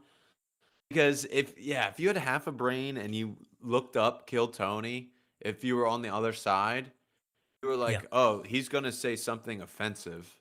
Yeah. And it's like baseball. It's like, we're just gonna sit on his fastball. We're gonna wait till he says a joke that's too offensive, and then boom, we're just gonna capitalize on it. We're gonna have Kamala make a statement. Right. I think that's totally, I think they were looking for that. They were looking for anything that anyone said. And that one really caught on because there's many Puerto Ricans, especially, are very often proud of their country. They're proud of their little island. Their island with no garbage on it. Clean island. I call it Clean Island. Not a speck of dust on that island. But, they still call Trump a Nazi. They call him a sexist or racist. They do all of that, but they didn't have something that really had stuck in the news cycle. This is perfect, this Puerto Rico thing, because it shows Trump doesn't like minorities, blah, blah, blah, blah, blah. And it's all Tony's fault. I mean, let's be honest. It's all Tony's fault. And that is a beautiful thing to see. And here's Obama taking advantage of it. One guy called Puerto Rico, quote, an island of garbage. Now, sounds like Trump a little bit. Obama? If he said an island Wait, of what are garbage. they chanting? Why do you I think they're chanting Kamala. Nazi salute right there. Oh. I think they're chanting Kamala. They should be going, let's kill Tony. An island of garbage. Now,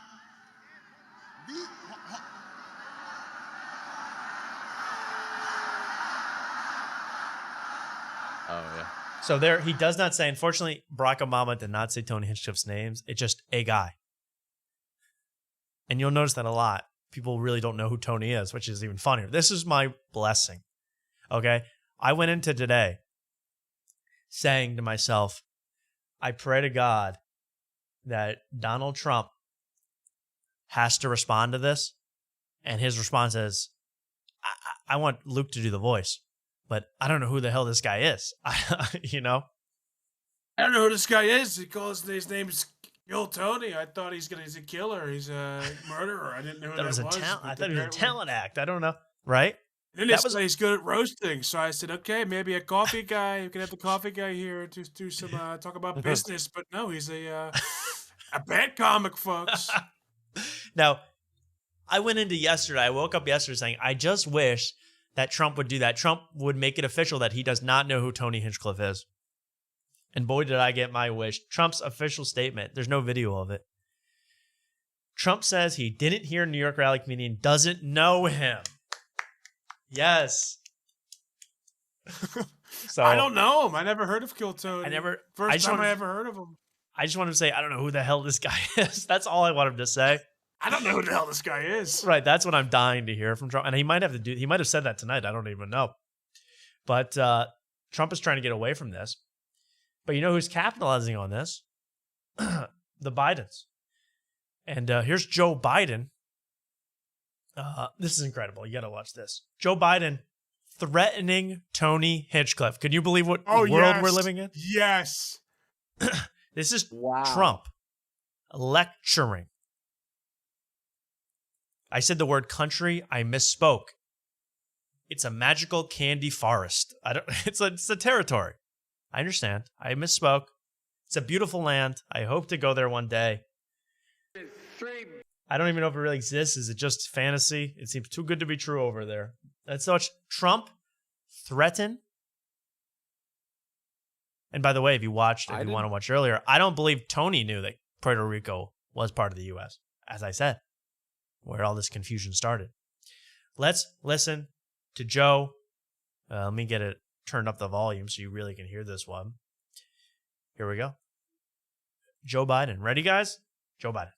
$3 billion in funding from my Inflation Reduction Act to help clean up and modernize ports in 27 different states and territories, from Pennsylvania, Georgia, Michigan, and beyond, including, yes, Puerto Rico.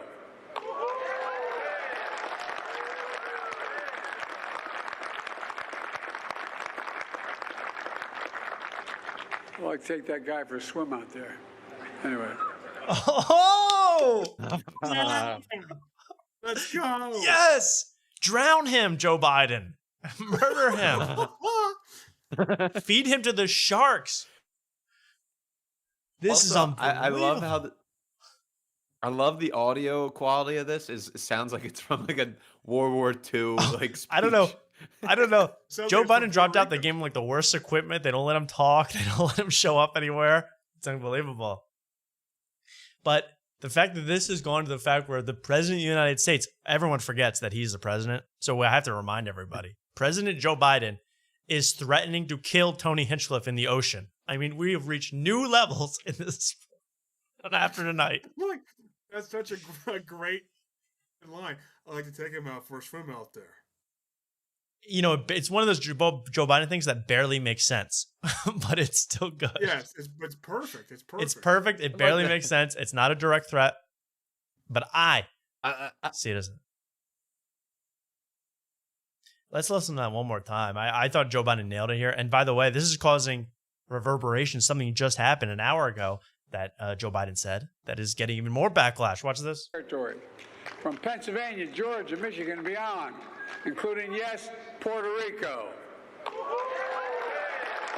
He hates Tony. Listen to this.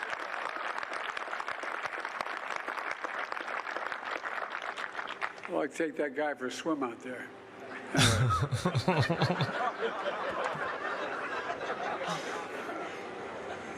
He's getting bigger laughs than Tony. Don't get going, Joe. He is killing. He killed in front of he stood in front of a freaking cargo ship better than Tony. You know, Tony be up here saying, I don't usually perform in front of a big steamer. But Anyway.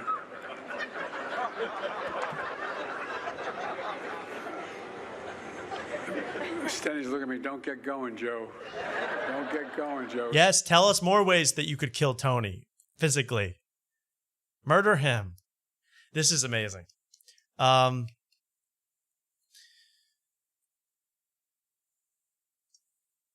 I mean, the news has already switched a little bit away from this Tony thing, but I think it's the biggest story. And in fact, it's still making reverberations around the country because Joe Biden, I pray to God I saved this. This is like breaking news. Oh, shit. How can I find it? Let me look this up because Joe Biden made another statement. Let me see. There's got to be a video of it, right? Fuck. Okay, here we go.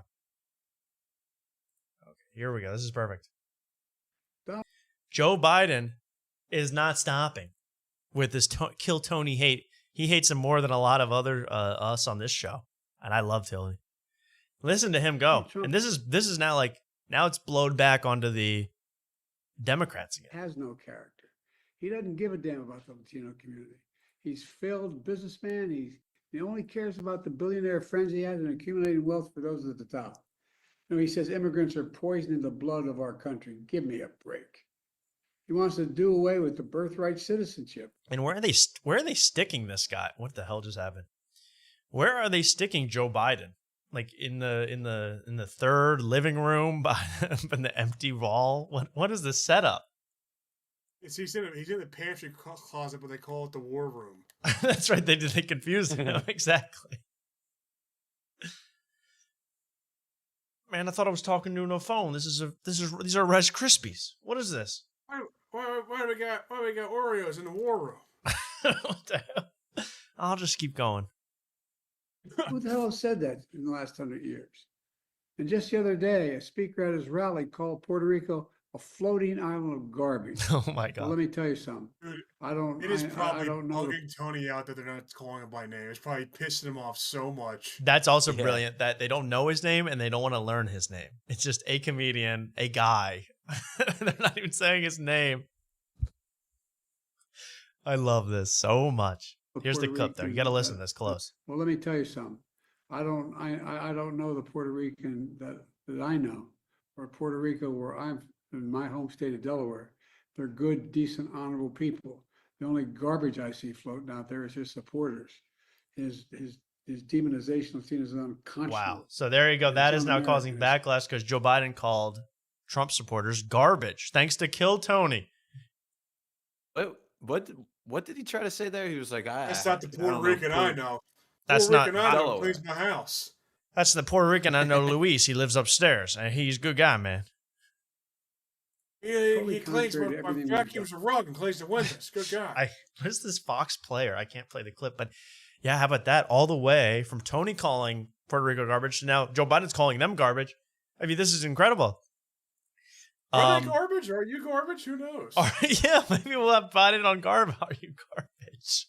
Are you garbage? We need an Are You Garbage sesh right before the end of Kamala Harris. Are you garbage?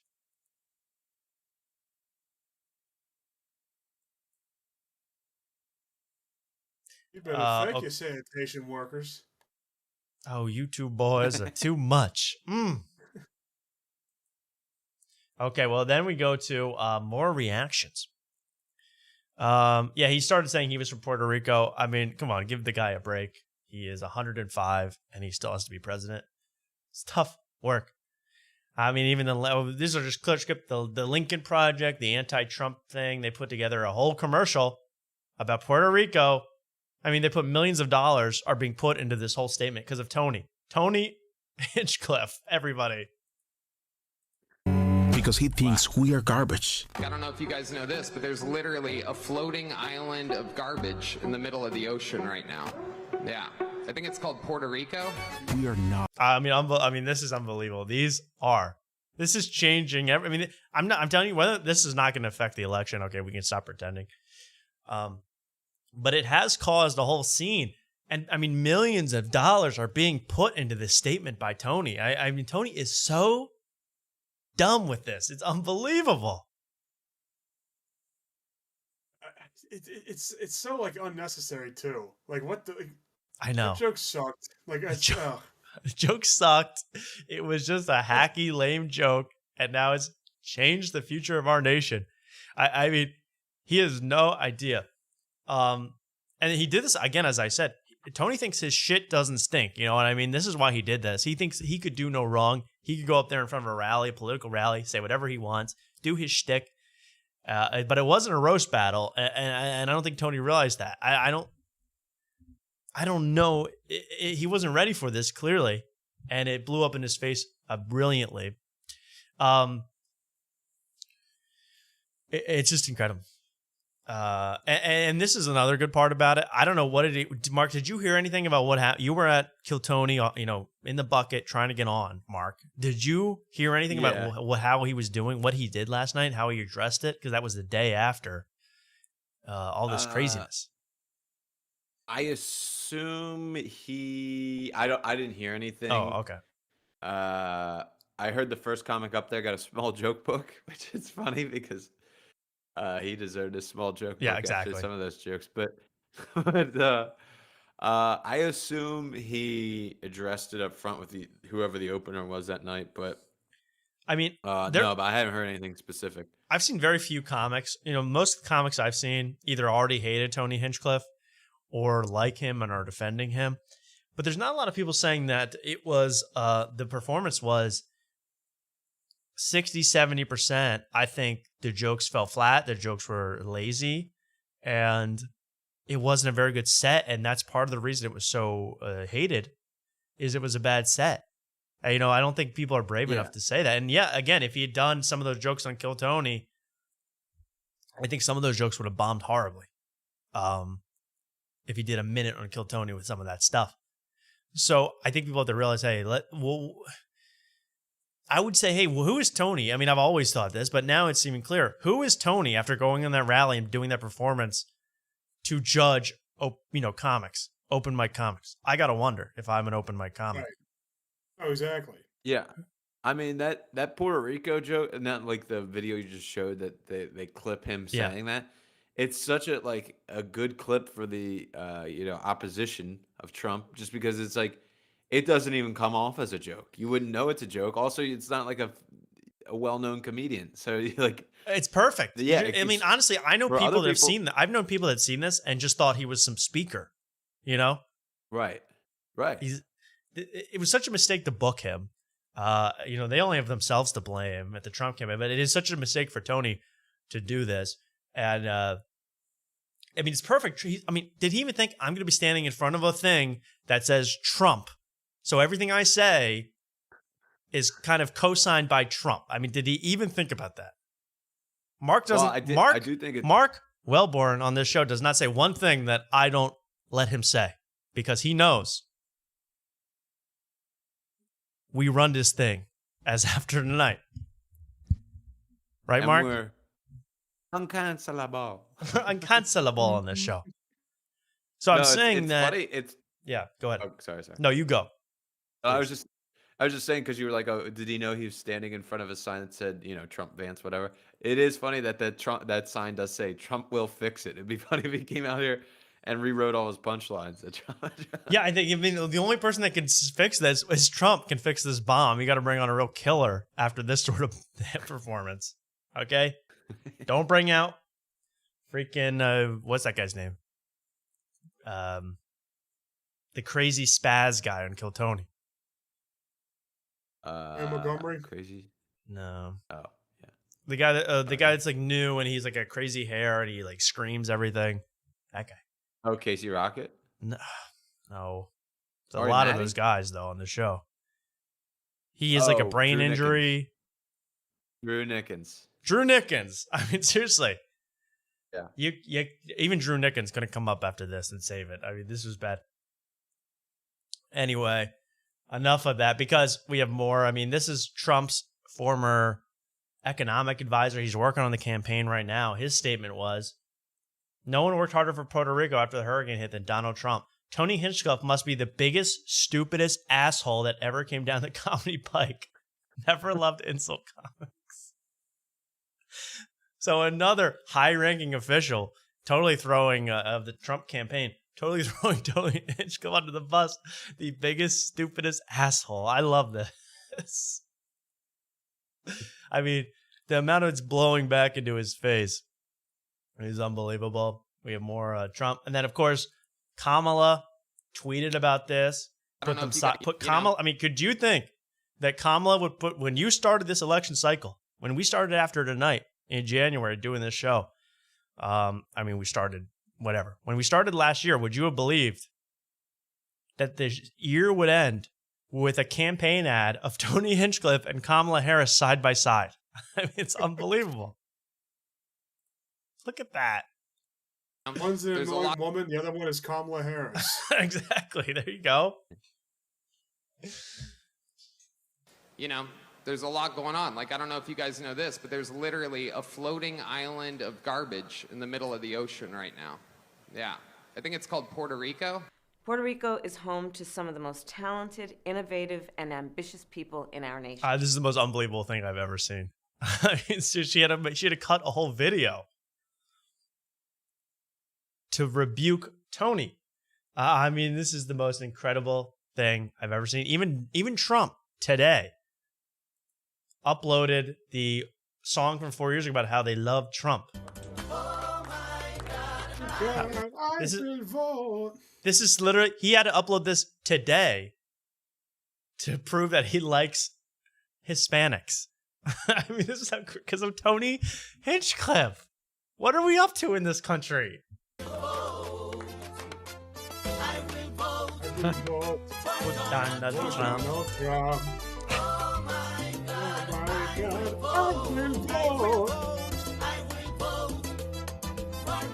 Donald Trump.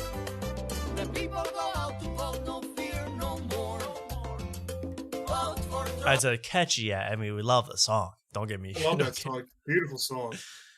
I will vote. Donald Trump.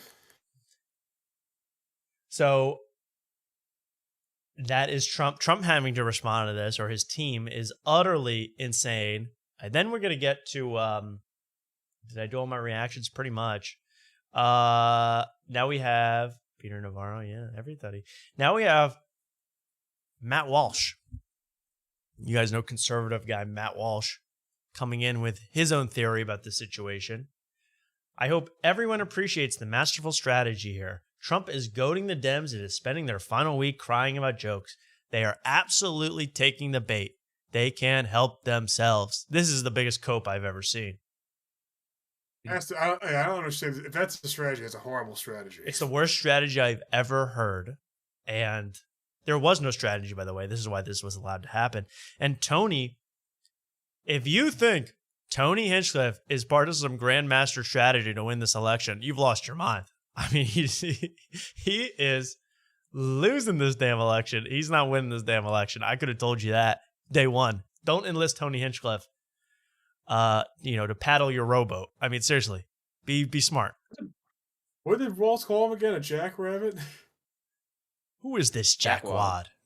Jackwad. Yeah, he's not part of some master illusion. He's a jackwad. He is a jackwad. I mean, I don't like Tim Walz. Accurate. That's the most. I hate Tim Walz. That's the most accurate thing that man's ever said. He's a jackwad. Is that Tony Hinchcliffe is a jackwad. He's a jackwad. And no, you don't put a jackwad up at your rally. I'll tell you that. This is an official song. America great. Vote for Trump. Let's do it. My vote for Trump. Oh my God, I will vote. I will report Tony Hinchcliffe's channel.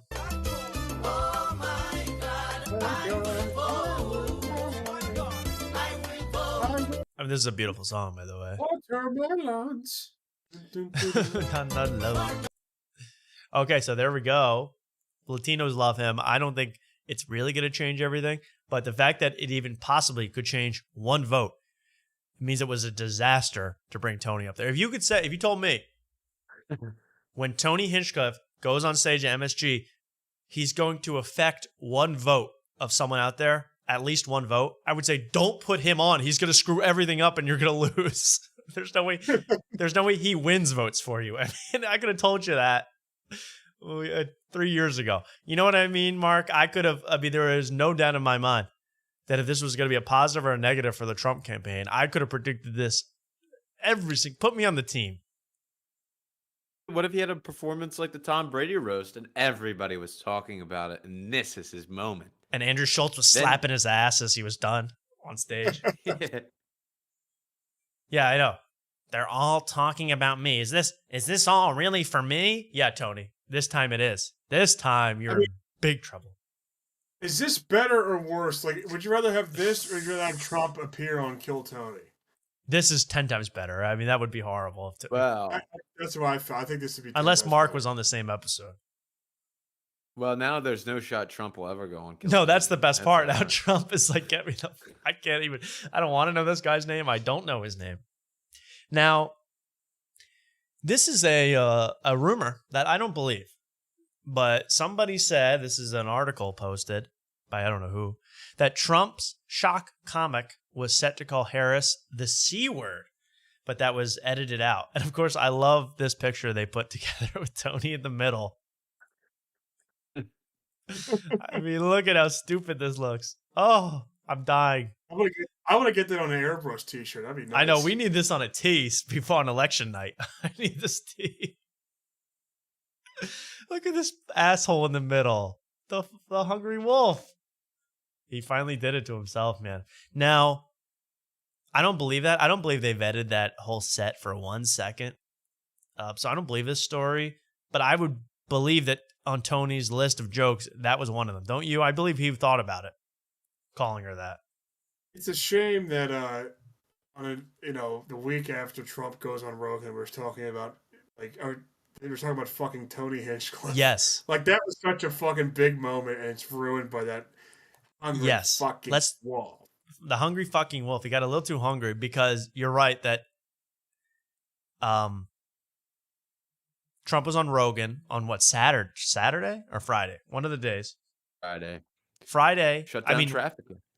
Friday night it has whatever 33 million views. I mean, it's going to be the highest viewed episode of Joe Rogan ever. It's going to be the biggest. Everyone was talking about it. And you know what? I watched the whole thing. Trump looked fine. He didn't say anything. He never had a gaffe he had very minor things. He even said wrong. He seemed very coherent. That's what I was afraid of. I'm going to be like, hour 2, he's going to be lost. He's going to lose. But he was good. He made sense. He made sense the whole time. He was funny. It was obvious to me watching that. And I said, Donald Trump's the greatest salesman in the world. He had Joe Rogan eating out of the palm of his hand before he even sat down.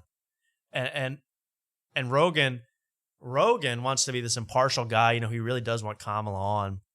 And I'll get to that in a second, why she'll never go on the Joe Rogan Experience until after she loses, maybe. Then she'll go on. But she'll never go on in the next week, ever. I tell you, it's impossible. But you're right, Luke, that Trump had dominated that thing. He was saying, I did this. Kamala could never do the Joe Rogan. He'd never just sit down for a 3-hour interview. And then we end up at the end of the weekend, and the next week, we're still talking about Tony's hacky Puerto Rican jokes. Can you believe that's the cycle we're in? He really screwed up. Really screwed up bad. What current comedians are you guys fans of? Stiggy. What's that guy's name? Swiggy. Swiggy from Kill Tony. He is the funniest. The crumbs. No, really. I respect all. Hey, Tom, can we talk about the Tony Hinchcliffe drama? You got it, man. Just give me a little bit. I got to focus. Now, here's an article that I found very interesting about why did Tony do this? What's up? Trump rally comedian workshopped racist Puerto Rico line at NYC Comedy Club the night before. This is on NBC News.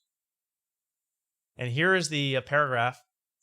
The comedian who let loose a series of racist jokes, some about Puerto Rico, workshopped the material the night before at a local comedy club. The comedian, Tony Hinchcliffe, called Puerto Rico floating garbage, blah, blah, blah.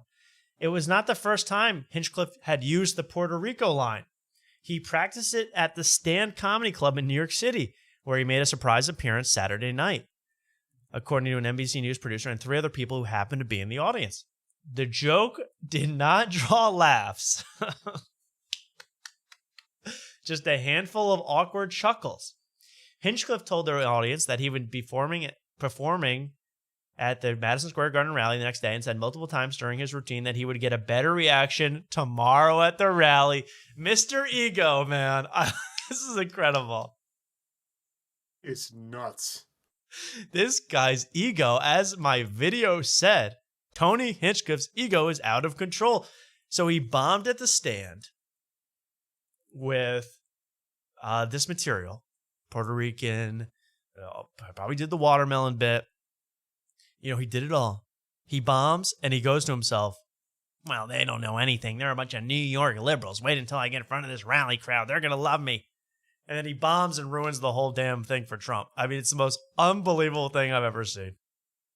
Well, if he did that in New York, he ran that set in New York. I think the last time New Yorkers heard the Court Wellborn show was probably during the time when Hitler was in MSG. Yeah, right. I mean, really, we've haven't we ascended beyond I said a watermelon bit, the floating island of garbage. I mean, okay, these are open mic jokes. These are things I've heard. I mean, Tony's got to step it up a little bit, and I don't know if he's capable of that, but bombing the night before and deciding to do the exact same jokes, he's got something upstairs wrong with him. Thinks he can. I'm telling you, he thinks he can do no wrong.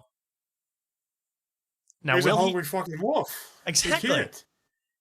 He just needs his whole thing is I just need a chance and I'll do it all. About survival. Yeah, exactly. And that's what he's probably doing right now, by the way. He's probably doing this douchey, I just got to survive this. I can do it. They're going to love, they'll forget about this in 1 week. I mean, yeah, they will. This will be forgotten about, but it will affect his reputation for a long time and not in a positive way. I got to tell you that. And comedians, Dave Smith, all these jackwads, sticking up for him. I don't think they don't want to say that his reputation has been harmed by this. Because this was not a bombing. This is not a bomb. It's a club. This was not a few bad things. This is much bigger than that. And to do it at a rally, to agree to do the rally, it's all a mess for Tony. But I love that he bombed the night before. That makes me so happy. And that he decided, don't change it. If it, the rule, Mark, until it doesn't get a laugh 3 times in a row, you can keep it in your act. I mean, that's his. Yeah, so you just try it once. Or just try it once, it fails horribly, and then do it again in front of 50 million people. Probably, honestly, probably 500 million people have seen that joke, the Puerto Rican joke. You know what I mean? Yeah. Yeah, do it where all the cameras are in front of the most popular man in American history. Yes. In front of the most rabid fan base in the world. Right. No thought to what joke's going to work, good material. I mean, this is not, you can't do an Ari Matty here and go, the first time I'm ever doing this. Wow. It's crazy to do material they don't care. Obama doesn't care. It's the first time doing the joke. The crowd doesn't care. They don't care. Tony, I hope he learns a lesson. Actually, I hope he doesn't learn a lesson from this. We'll have many more Tony moments, but he should learn a little lesson. If you give Hans Kim a comedy career, you might have some confidence. I mean, that might build some confidence. That's true. Right. If you turn Hans Kim into a nationally touring legendary comedian, then yeah, I guess your ego's gonna be kind of big. And finally, this is I already told you why I think Tony did the roast and the rally and why he did it the way he did, and his ego, his desire to get bigger and bigger without any thoughts of consequences. But other people have a different opinion, and in fact, here's what other people are saying. This quote-unquote comedian was paid off by Kamala Harris to do this at the rally and does not reflect the views of Trump or the Republican Party. Just the dirty Democrats trying to take Trump down 8 days before the election. Trump is extremely busy and does several rallies a day in different states and does not have the chance to thoroughly investigate each person being put on stage. Pretty obvious it was a hit job from the real racist Kamala and the party, the KKK, Democrats. There you go, guys. Kamala knew that she said, I saw that guy's one-shot special. It bombed. Now put him up there in front of Trump. He'll bomb again. He'll ruin everything. How did you find my burner account, Tom? I'm trying to make that very private. That does look like you. That does look like something you would, an alter ego of yours. Jared Lesko. Jared Lesko, folks. What a great guy he is. He saw right through the crooked true left patriot. illusion. True patriot. He's a true patriot. So this is even funnier to me that now we've gone to such a level of cope by the Republicans because I've never seen someone bomb so badly where people now think you are a plant by the opposition to make everyone look bad. That's a bad bomb. I gotta tell you. I know, it's worse than having a bad set thinking that you did it on purpose. You're so bad you did it on purpose. That's right. That's like, that's so bad. You never want to hear that, Luke. Like you do a set and then the guy says, I think the rival comedy club actually set this guy in to ruin the show. I think it's that bad out there. I think that's, what's that? It was Broadway Comedy Club. Yes.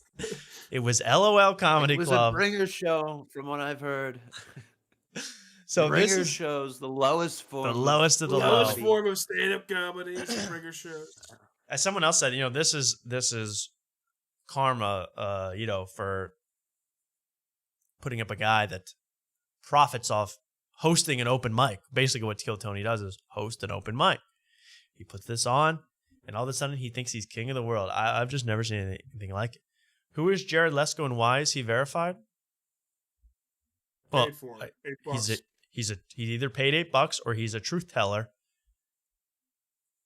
hashtag Bad Bunny. And by the way, I know it was already going to happen. Of course, Bad Bunny was going to endorse Kamala Harris. But Bad Bunny, 2 hours after Tony's thing, endorsed Kamala Harris.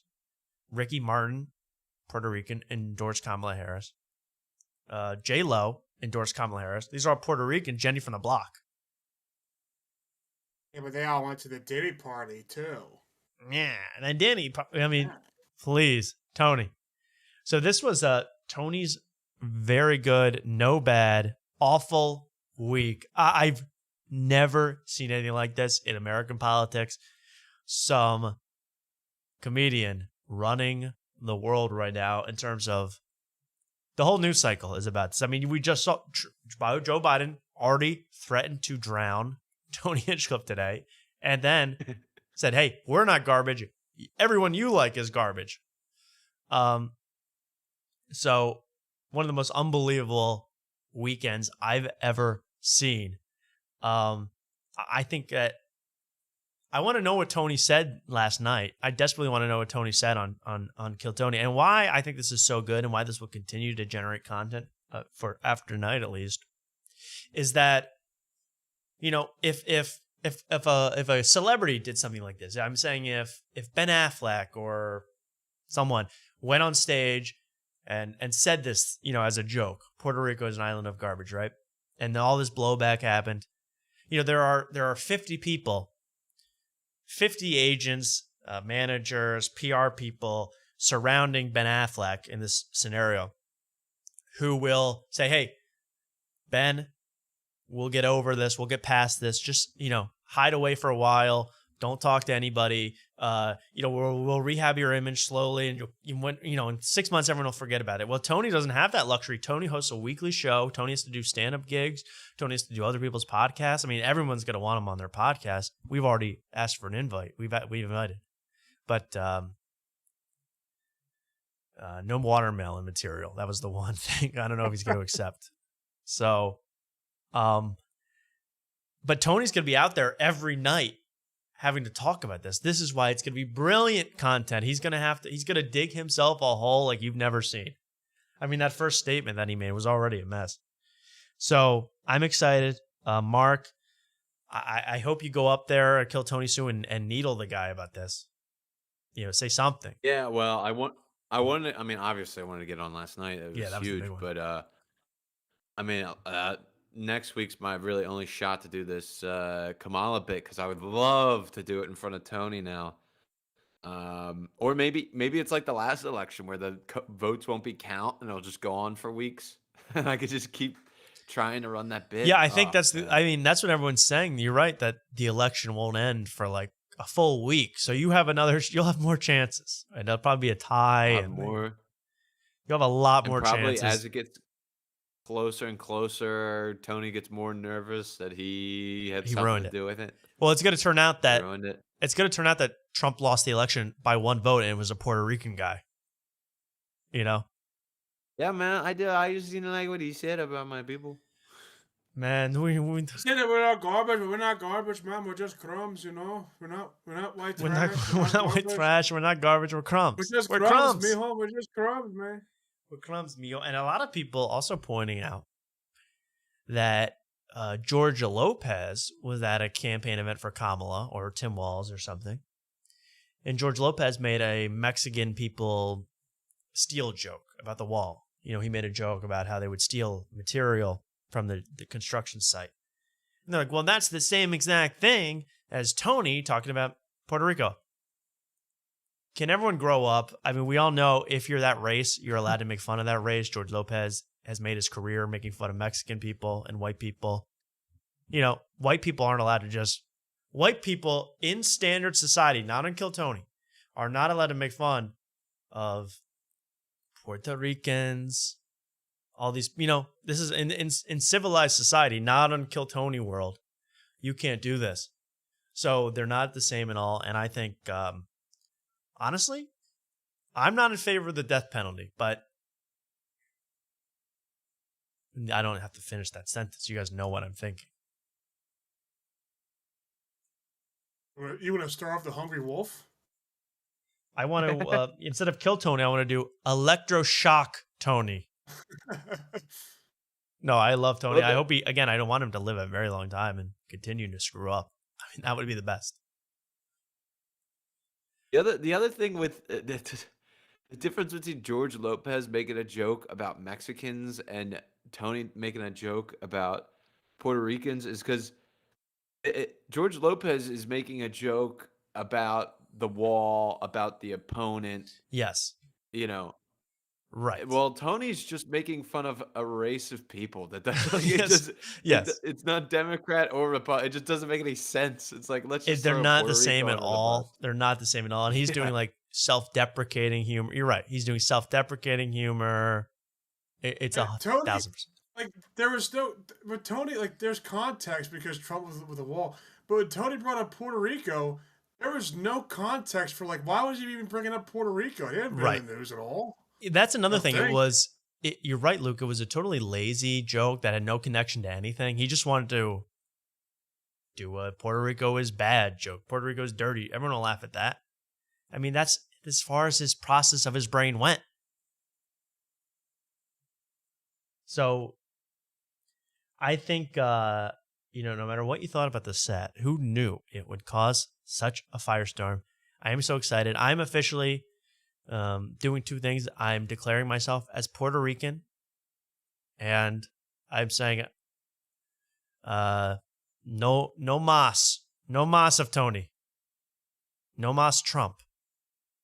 Have you seen any of the open mic reaction to this? No, explain that to me because I'm not in the scene anymore. I don't know what's going on. What is the average comic? How are they reacting to this? Are they pro Tony or are they anti Tony? Oh, they're anti-Tony because Really? What he said was offensive, and God,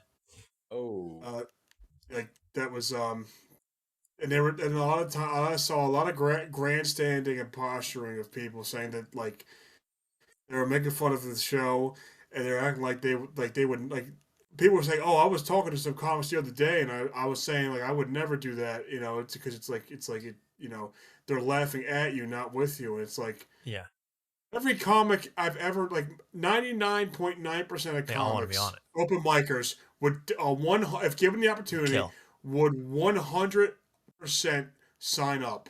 Like, Right. I hate. They act You're like, so right.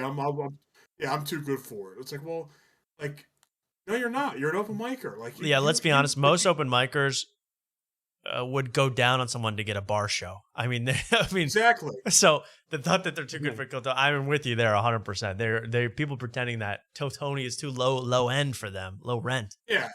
They're open micers. Right. I mean, that's how it is. I've been in the open mic scene. I know, open micers are the lowest class of people around. 100%. 100%. Like, why That's wouldn't you do it? It's a big show. Like, why Right, wouldn't you have a sign million up viewers. for it? Now, I announced last week before all this that I would not do Kill Tony personally if I were in the bucket pool. I would not do it because I don't want to. I don't want to reveal like, oh, this is the worst thing that ever happened to me. Let's call my dead aunt and see what she has to say. I don't like doing that. I would not do it for those reasons. But it is a huge platform, and if you want to be a stand-up comic, yeah, you should want to go and Kill Tony. P.S. Put the guy on the screen. It's weird him talking in the background. Well, I don't know. I got bored. Mark's camera. Oh, he turned it on. Mark, is your camera on? Yeah, because it was lagging, so I turned it off. When Let's it's just. lagging. They want to see what you look like. I think. Mark, there's Mark.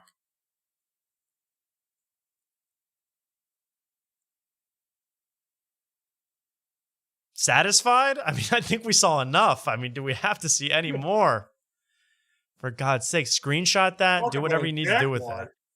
What a jackwad. I mean, seriously. Hey. I'm sorry. Hey. I'm sorry. By the way, for us comedians, jackwad is like the N-word. So that was really, you should not have said that. That you cannot call someone a jackwad. A comedian. There was people saying they wanted to do Kill Tony that I've seen do a show where I was offered a spot on this show. It was called, I think I told you about this, the tomato show where they throw tomatoes at you. Right. Yeah, right. Comics will sign up to get pelted with fruit, but they wouldn't go on 10 million people, viewer show. These same people would like Do Reckon and Tech, who I like those guys, are nice guys. Yeah. They're really nice to me. They're funny. But they had a thing on their Patreon where they had a comic boxing thing where they had comics box in someone's backyard. Right. It's like you would do that, but you wouldn't sign up for Kill Tony where Right. you get a lot of exposure. Like why would that's stupid. Yeah, it's a total whatever you want to call it, cope, sour grapes. But yeah, they would go and kill Tony in a flash, in an instant. I love to hate Tony. Oh, well, congratulations, you've met the right place, or something. If they were honest, like, oh, I just hate Tony, I want to pile on. I respect that because that's what I'm doing. But like, don't act like you're too good for like the second biggest podcast ever, like or comedy podcast, the second biggest comedy. It's podcast. the biggest live show ever to be, or something. So yeah, it's that's crazy to me. I think I am surprised that people are offended. I thought we left that back in 2018. We left that back in 2017. I didn't know that was the problem. My problem was not, I think if you think about it, this is what Tony does. Even Jon Stewart defended Tony, saying this is what the guy does. He tells offensive jokes. Now, I would love to talk to Jon Stewart. I don't think he's seen the hundreds of hours of Tony tapes like I have, and knows exactly what's wrong. But I understand that. I understand that completely. This is what he does. It's offensive jokes. If you don't like it, move to LA. I love that Tony moved to LA, lived there for like 20 years, became famous. He's like, that shithole. I hate that place. Okay, get a grip, man. Isn't Austin just LA with cheaper rent, which is like it makes sense to move there because the rent's cheaper. Mark, is Austin just LA with cheaper rent? Know what celebrities are living in Austin other than just like regular David Lucas, Tony Hinchcliffe, Casey No, Rocket. I think David Lucas lives in LA, honestly. Oh, I have two things I want to say. Also, the Philly comics and the Philly comedy scene that are giving Tony Hinchcliffe shit because it's like they're saying that it's offensive, which I mean it is, but like you're a comic, get over it. Like it's a fucking joke. It's not that serious. But if you want to get mad that the jokes are bad.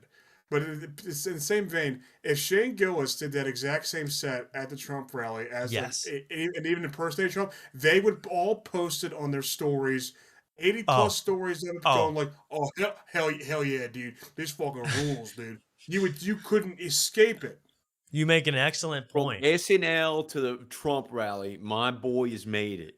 Yo, Shane was at the Trump rally before GTA 6, bro. He's the best. Yeah, I saw Gerby's next to fucking JD Vance, yo. Fucking get JD on the fucking pie, yo.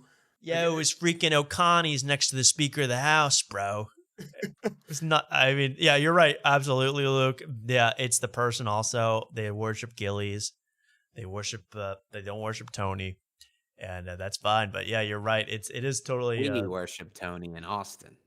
Yeah, Tony's more of an all. He's our guy. If you're in Austin, then you worship Tony. If you're in Philly, and by the way, how about this? I know from a scoop, Shane Gillis was at a liquor store in Westchester, Pennsylvania on Saturday. How about that for a scoop? I know all about it. Wow. Yep. And are you breaking that he has an alcohol problem? I'm breaking that he drinks once in a while. Yeah, I'm breaking that story to the world. No, but he was not. He about this. He went to a liquor store. Guess what? They don't sell a liquor store. They don't sell Bud Light. So would the Bud Light people like to know that he's drinking other beverages? I don't think so. I also heard this from Dan DePriel, friend of the show. David Lucas's father is a senator. Did you hear about this? I never heard about this. Well, I thought David Lucas's father. I don't really know is he like a state senator, like not a full senator, or he's like a judge or something? He's like a he's something. He's something of note. And then there's David. I don't know. I mean, David seems like I don't know. I can't say anything. I'm too hyped up. I can't say anything about David Lucas. But I will say something. How about this? I'm getting riled up a few feathers with this one. I'm getting a little sick of Ari Mati. Oh. What you mean, bro? To me- Mati, bro. To me, I like Ari Mati. I think he just has good jokes, funny jokes, but I'm worried about Ari Mati because to me, when I see Ari Mati now, it's like, I could see him being in like he's like a minor character on Friends or something. You know what I mean? Like he's like an ethnic character. Because he comes on and he goes, can you imagine him in a show and all the characters are talking and then Ari Mati, like Kramer, busts through the door and he goes, bro, you should have seen these babes we were with last night. They were boobylicious. It's like, woo! Woo! It's just like, oh, he has a funny accent. I feel like he puts on the accent too. That's just my opinion. But I'm not sick of him, but I could see why people don't love Ari Mati, but everyone loves him. Ari Mati. Ari Mati. Bro. Well, good news. Yes? Tony didn't completely jinx the Yankees. They won one game in this World They Series. won. Yeah. And they were down, or well, And okay, also- well, Tony's Tony. I did a is little redeemed. research. Yes. And it doesn't look like I don't know about this, David. There's a David Lucas Sr. that's a state senator in Georgia. I think that but is I don't him. think they're related. Oh, really? I don't think, Oh, they are. related. Yeah, Look, that's right. click the Wikipedia. They are related. That's his dad. Yeah, I think he is. I think he is related. And he has a brother named Al Lucas who played arena football. He died in Oh my God. 2005 of a spinal cord injury. Yo, he probably It's a fell into shame. someone's booty hole. Something. No, I don't mean that. But here we go. I just want a little musical interlude so we can all relax because I was hyped up on this Tony thing. I still am. We still might talk about it. But I just want to relax with a little music, one of my favorite tunes, sung by one of my favorite presidents. Now notice my palms are sweaty, knees weak, arms are heavy, vomit on my sweater already, mom's spaghetti. I'm nervous, but on the surface I look calm and ready to drop bombs, but I keep on forgetting.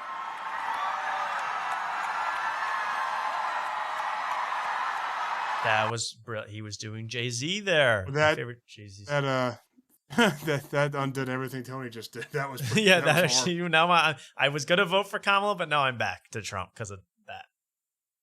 But I know Barack Obama is allowed to code switch because, he's Barack Obama. But he goes into like real I think this was in Detroit, but he goes into like real weird accents sometimes. Listen to how he starts this.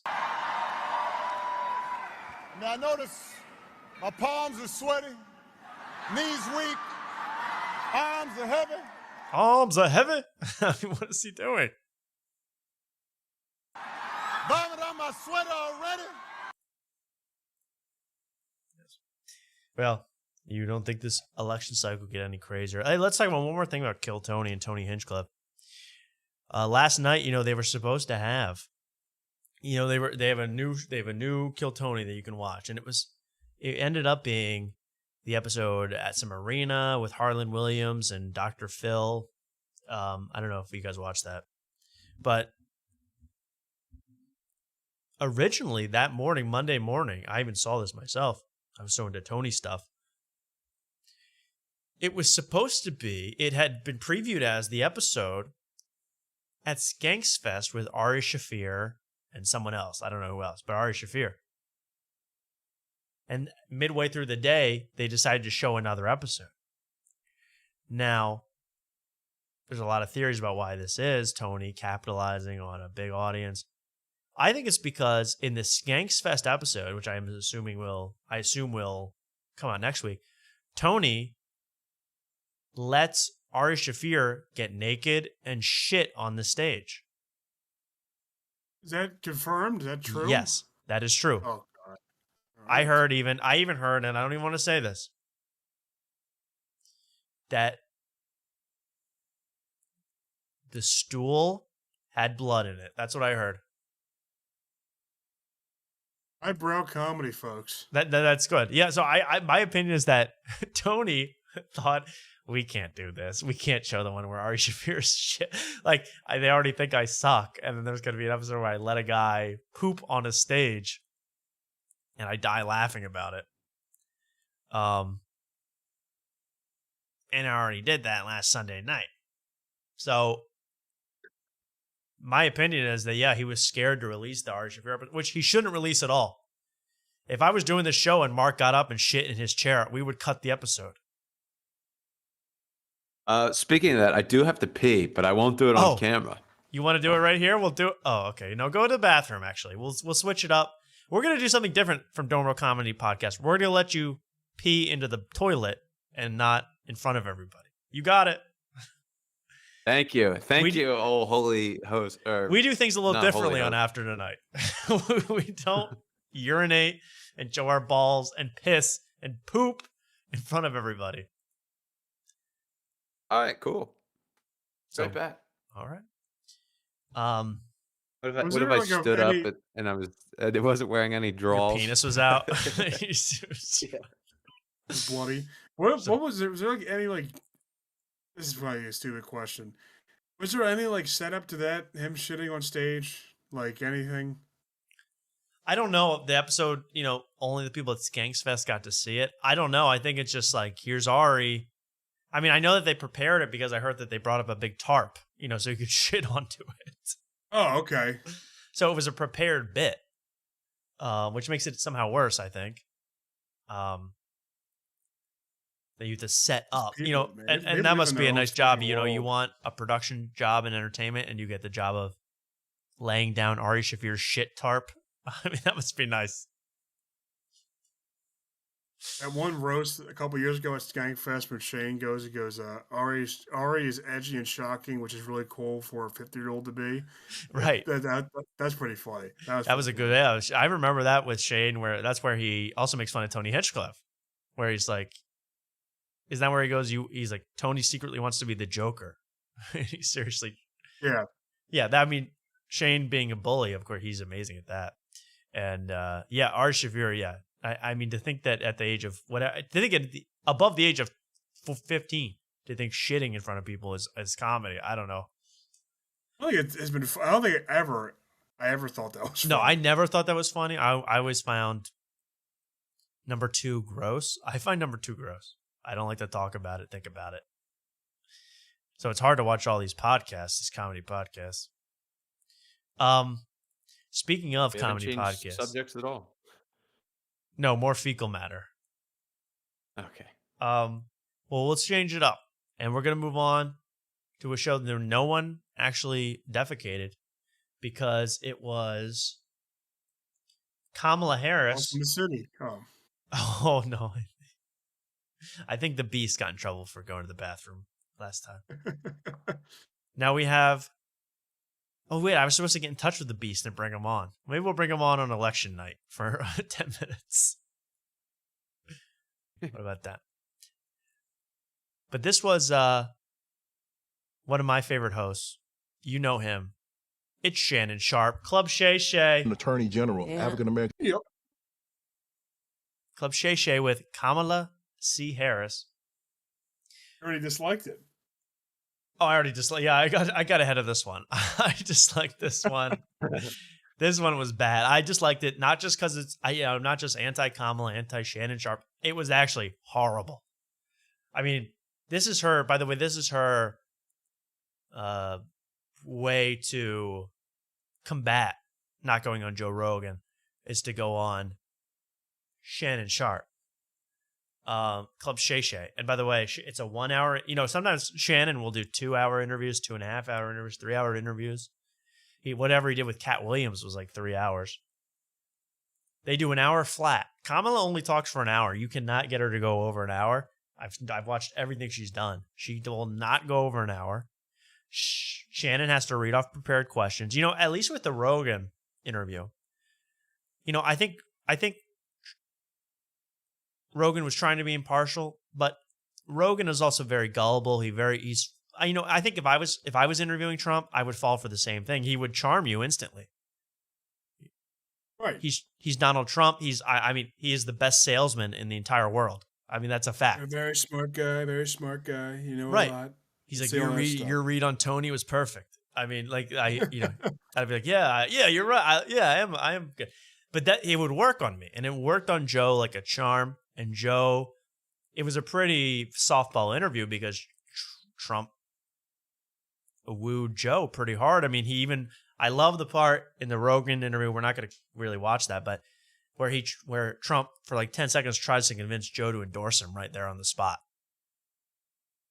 Did you see that? It might be a Khabib guy, but not a Kamala guy. That's what I'm saying. I watched that. I said, he's the greatest salesman in the world because he was able to nail Joe Rogan down to he nailed Joe Rogan. In fact, because Joe Rogan can't say he's a Kamala guy. Donald Trump's so right. So he nailed him on that one. But,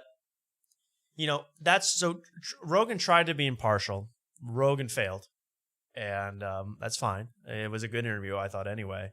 But Shannon Sharp is just reading prepared questions. I'm sure set up by the campaign. I mean, the most boring questions. Luckily, we did not get everyone's favorite question. How did you meet Doug? Oh, can we go after that one again? Oh, you saw Doug Emhoff one time in San Francisco. What do you think about him? Yes.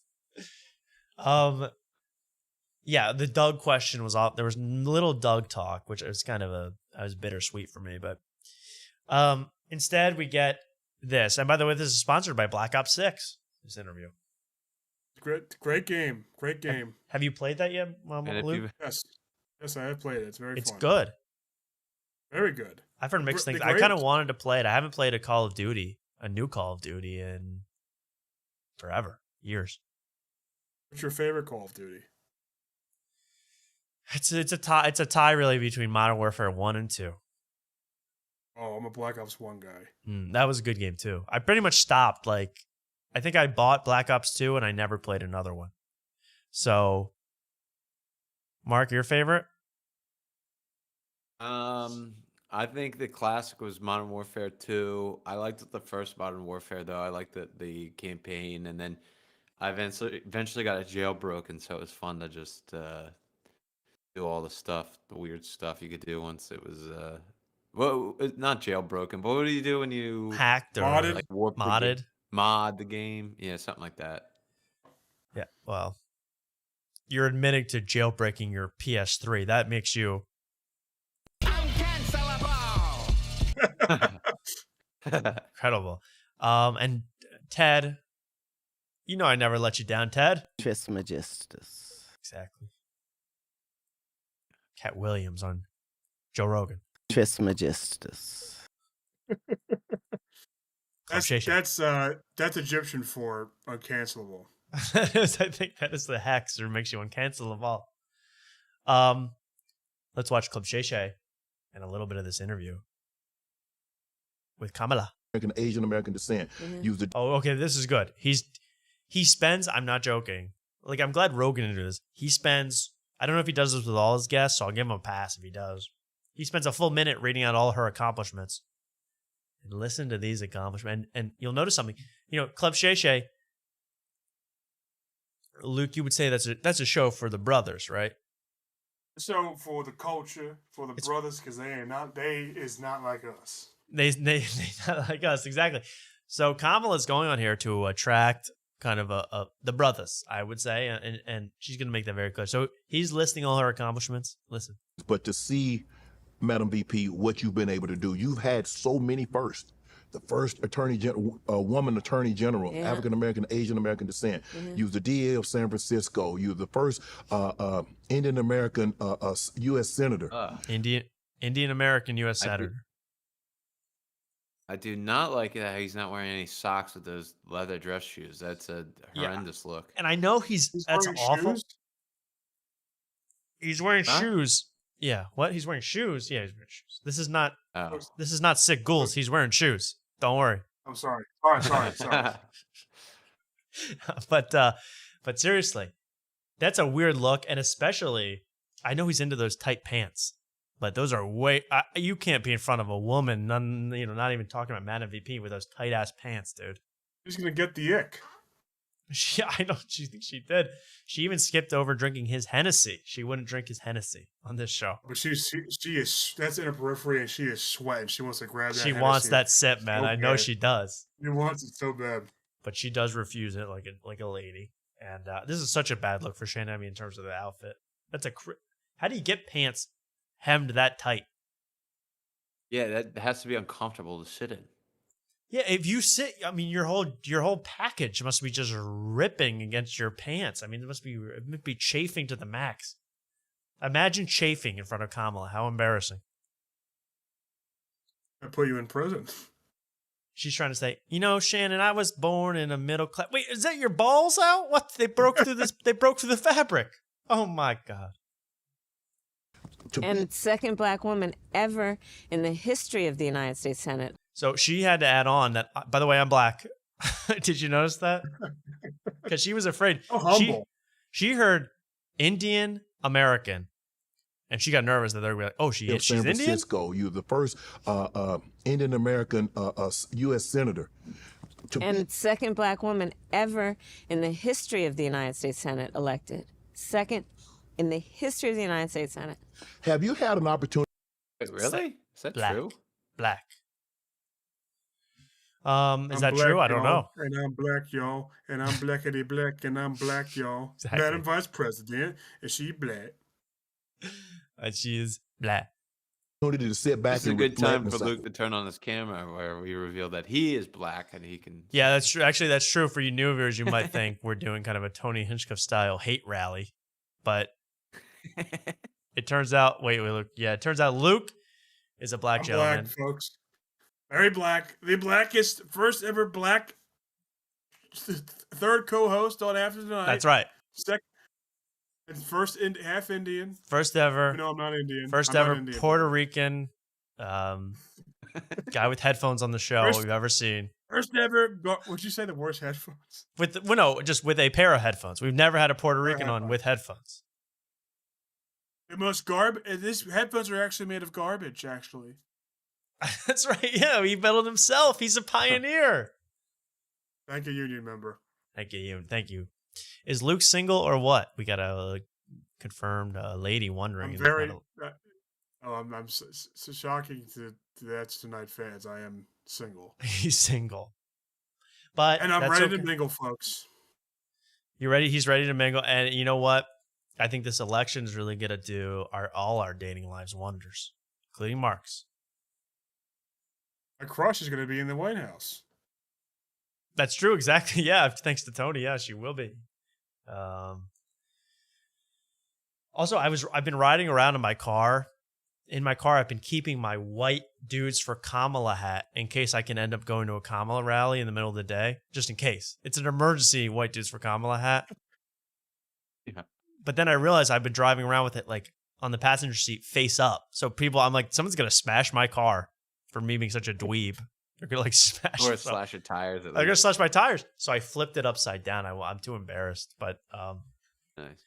My white Dudes for Kamala hat that will be making maybe its final appearance on Tuesday night, or maybe it's one of many. Let's watch a little more Club Shay. Also, this was interrupted many times by weird Call of Duty ads that were telling you to go vote with that. What's that guy's name? Peter Starmer or whatever, that actor who does all the Call of Duty stuff. Very strange. Strong duty to make sure that I use my voice and in a way that is about lifting up people who have not always been in the room. Hello, America. Mr. States and Shape stepped out for some Black Ops 6. So then it cuts to a election / Black Ops 6 ad, which is very confusing to me. And by the way, if you're playing Black Ops 6 right now, you're too busy to vote. You're trying to prestige. You got to do the daily challenges. Come on. Yeah.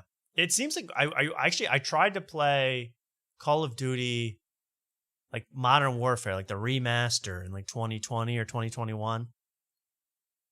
They do, it's like I love the old like it wasn't even that simple, but the simplicity of the old games versus like daily challenges, unlocks for different attachments for different guns for various challenges. It was insane, the level of complexity.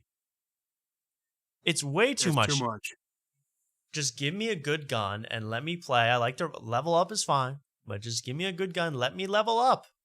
Okay, the next, whichever presidential candidate says, we're not going to give you all that BS. You level up when you kill people. End of story. I will vote for them. And I heard that. I heard that you can pay money, a subscription fee, in the new Call of Duty to get better audio. Like they make the audio personalized to you. I mean, it's such a scam. The game's like $70, and then they nickel and dime you for cosmetics. It's disgusting. I didn't hear about the audio thing. I saw a screenshot of that. It was like if you want a personalized audio experience where you hear everything perfectly in your type of headphones you have, just pay us this money and we'll set up your headphones right. Call of Duty said that. So it's insane. That's all games now. They're all just rackets. I know. It's disgusting, and I want Kamala to change. Let's watch just any clip. I bet she's talking about Donald Trump. Economic empowerment of the Black community and all communities. I've been working on that. As vice president, I am responsible for billions of dollars from big banks and big corporations, including technology. So it's all the same. I mean, I've listened to all her interviews. It's the same thing every time. Interview. It's everyone is the same. I don't know how I don't think people are getting tricked by this, but make sure people come in and do things properly. Yes, that's exactly right. So first of all, I have personally prosecuted transnational criminal organizations for the trafficking of. She's prosecuted trans people. What is she doing?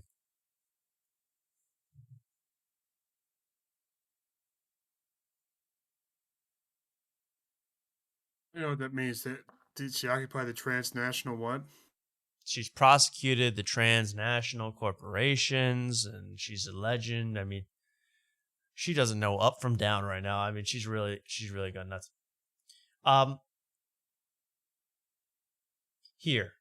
Here's I think, again, we're flip-flopping what's going to win this election, what's going to lose it. This might lose it. Lizzo, about to go to a Kamala rally. This is how a bad bitch saves democracy. You hoes couldn't even spell democracy. Ha!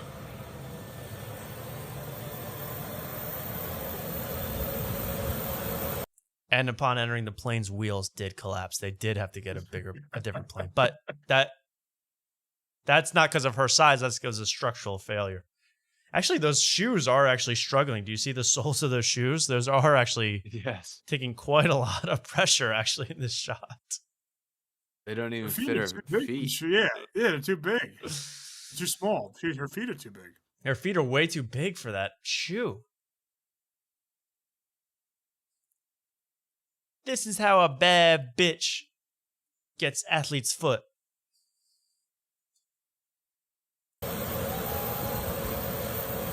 I'm sorry, but This is how a bad bitch saves democracy.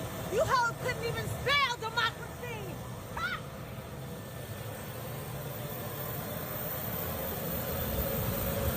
oh god, she's gorgeous. I'm glad she's posing all the time. What is up with her? Didn't everyone find out she was a huge asshole and stop liking her? I mean, remember that? Now she's back. She tortured all her backup dancers. She called them all fat, and she made them stick bananas in other people's vaginas. I forgot all about that. Yeah, I completely forgot about that. She's a freaking jerk, man. And now she's like, I'm That's a why bad she said bitch. she's a bad bitch. Yeah, it checks out. I'm an evil bitch. I do dark things to people. I'm saving democracy. This jet's going to a private island full of pedophiles and children. And I got a whole stack of bananas. Baby. Now, she did not appreciate Tony Hinchcliffe's comments. I guarantee that. And now, We go to Kamala on the Breakfast Club. A quick little clip. And here's, Mark, you listen. Is this code switching by Kamala? She's on the phone here. Is your strong push to any black man right now that feels like you're not speaking directly to them and about the things that they should care about for their families and for themselves? So she's saying, hey, black men don't really care. They don't think you're doing a good job for them. Black men don't really support you. What is your strong push to any black man right now that feels like you're not speaking directly to them and about the things that they should care about for their families and for themselves? Well, Lauren, I have to tell you back to what Charlamagne is shouting in the background. The brothers aren't saying that. What? Ooh. I thought I made up calling black people brothers, but Kamala's all in too. She sounded like she's speaking on an Obama phone. That's right. You can hear the crackle. She's still on 3G. She's a real hood. Wait, did you see that video I heard speaking in Philly the other night? Did you send that to me? Yeah, where she started sounding like a preacher. Okay, let's find that. Well, Yeah, she was doing a Bible quote. But okay, here's the other thing. Okay, she's at church every Sunday now, preaching the gospel. Like, have they lost their mind? Is anyone really buying this crap? Has she ever? Yeah, I don't know. You know, like I know Trump does that crap too. Like Trump's the least religious guy on the planet. And then there's like people like laying their hands on him, trying to make him heal his wounds. I mean, that must drive him crazy. But for her to be like, and in John 3:16, they said, that's not how the brothers feel about Kamala. You know, she is out of her mind. Whoever's telling her to do this stuff, this is it. Let's watch this clip. Whoever's telling her to preach the gospel on Sundays for the black community, I don't know. I could not believe. I've seen clips of this. I saw another one where she's no idea what she's talking about. Weeping may endure for a night. Here we go. But joy cometh in the morning. The path may seem hard, the work may seem heavy, but joy cometh in the morning, and church morning is on its way. She's insane, man. And I don't even think, I think she's a very normal person. Like, if you stripped away everything, and this is why I got so many opinions about this Joe Rogan thing. If you stripped away everything from Kamala, she's a pretty normal person. She's not that strange. But the things they are making her do are so out of her field. These are not things she's supposed to do. Preach the gospel. That's not her thing. Her thing is laughing about cooking turkey on Thanksgiving. And now she's made to be this like big time mega church preacher. It's just incredible. I love this stuff. This is like putting Tony Hinchcliffe at a Donald Trump rally. Weeping may endure for a night. One more time. But joy cometh in the morning. The path may seem hard, the work may seem heavy, but joy cometh in the morning, and church morning is on its way. I like her arm raise at the end, like God, like she just became Jesus. Hallelujah. Oh, hallelujah. Joy. Joy cometh in the morning. Oh, joy, joy, joy. Now, she is a joyful warrior. She's the greatest. And she's going to be back at it on next Sunday, too. Or last Sunday before the election, she's going to be in some church in West Philly going, well, I was lost, but now I can see. Praise the Lord. She's going to be speaking in tongues by next weekend. Free at last. Yes, seriously. She is out of her element here. And this is actually a great comment by Nolan here. I actually think you have to take black preacher class in Canadian high school. Yeah, does anyone want to mention that she grew up in an Indian family in Canada till she was 15? But now all of a sudden, and the Lord saith unto Josiah, a joy, I'm a joy. Oh, the Lord make me so much joy. I mean, does anyone buy it for 1/2 a second? I mean, it's insane. I enjoyed watching the clip. So That's an amazing clip. Maybe. When I was walking on the beach and there was Jesus was next to me. There were only one set of footsteps. I said, and it was. Oh. I said, what's going on? I said, it was. That's the god of Ganesh carrying you.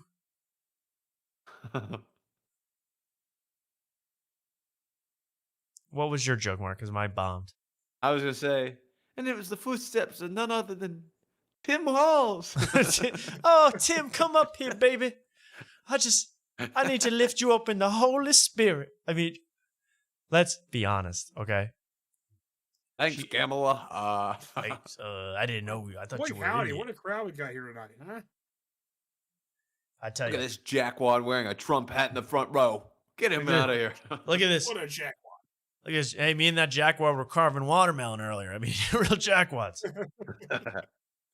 Everyone's a jackwad. Do you have a blue screen or a green screen? Well, right now it looks pretty darn blue, doesn't it? But that's because of the trick of the camera. It's actually green. It's green. And like my money, man, you can't have it, bro. Oh, you want me to do that? I don't know. I need a blue background. I have to pee so bad. Can you guys give me 3 minutes to pee? We listen to some music here. Thank you very much. Sure. What are we going to do? We need to listen to something that... well... I'm not going to find anything really that great. Let's just listen to... Okay, I'll be right back. Everybody, take a break. And we'll be right back. If you guys talk, they'll probably be able... Oh, no, I'll do this. No one can hear you guys. Okay. I'm going to be right back on After Tonight. Literally 1 minute.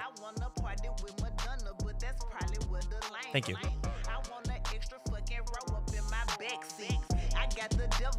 Shoulder, he gon' gas. I'm the realest bitch. I see the fake, I let it pass.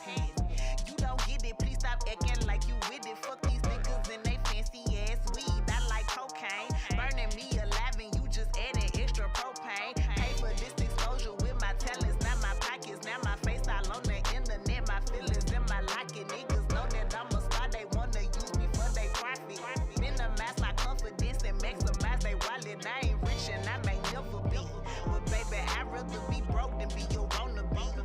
They can't kill me, they can't clone me, only one of me. I don't believe in you bitches, I never needed you bitches. I got my fucking self. If rich gon' make me sell out like a bitch, then I don't want it. If lit gon' drive me crazy, fuck it, baby, I don't want it. If rich gon' make me sell out like a bitch, then I don't want it. If lit gon' drive me crazy, fuck it, baby, I don't want it. If rich gon' make me sell out like a bitch, then I don't want it. If lit gon' drive me crazy, fuck it, baby, I don't want it. If rich gon' make me sell out like a bitch, then I don't want it. If lit gon' drive me crazy, fuck it, baby, I don't want it. She think I'm lame, but that's okay, you gon' respect me. I could never ever let the titty baby check me. I got my niggas on my back, they gon' protect me. I protect my people in my art, guarded with my heart. Everybody ripping me apart, I can't explain it, yeah.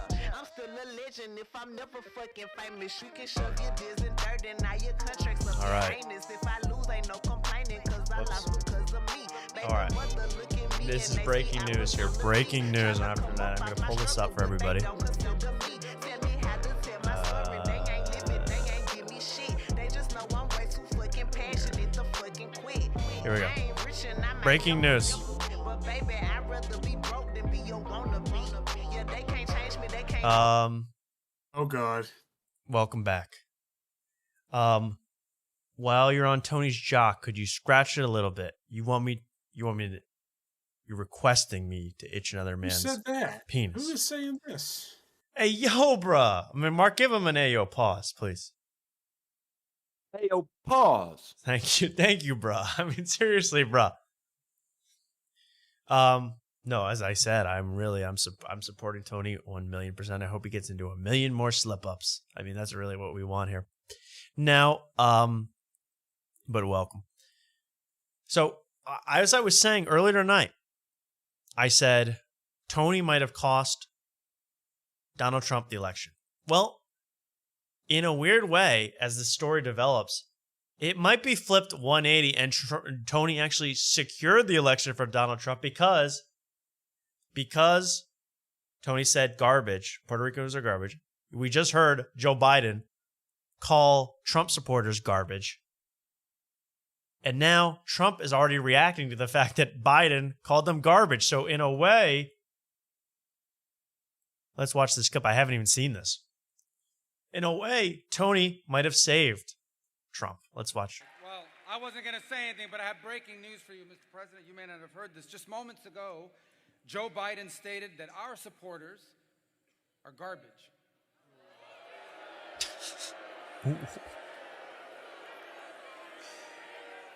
Are garbage. He's talking about the Border Patrol. He's talking about nurses. He's talking about teachers. He's talking about every Hungry fucking wolves. He's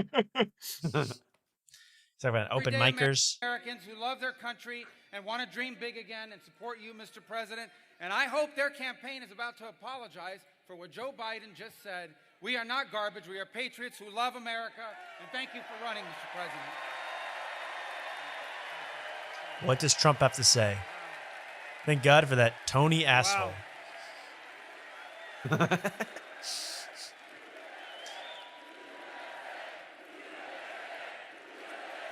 This is breaking news. This has just happened. Thanks to Tony, this is how it happened. That's terrible. That's what it says. That's what it says.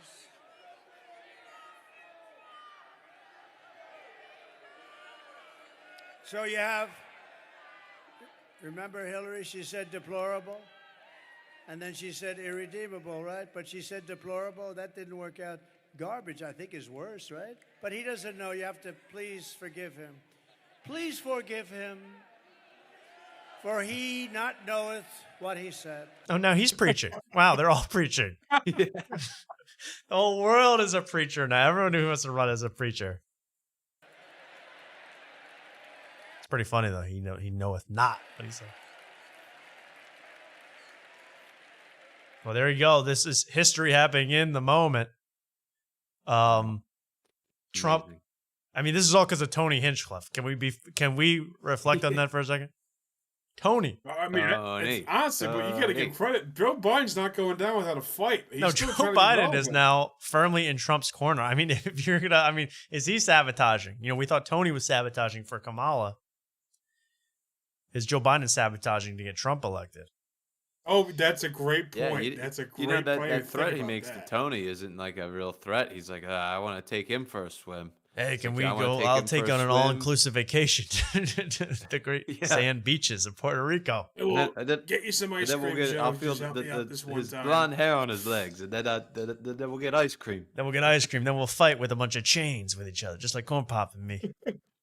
Now, this is a pretty decent production quality for only 16 people watching. Thank you so much. Remember to you guys. What an asshole. Well, I know it was a backhanded compliment, but I'll take it. I'll take anything. How many people are? I'd take a swim with him one of these days. Hey, man. But I'm just that guy who just made that comment. I'm just joking. Me and him were just carving watermelons together. We're carving kumquats. It's a new race joke I'm coming up with. Now, no, I love everybody here. Hey, believe me. You're going to get the show sooner or later. You're going to understand why After Tonight is the future sooner rather than later, I hope.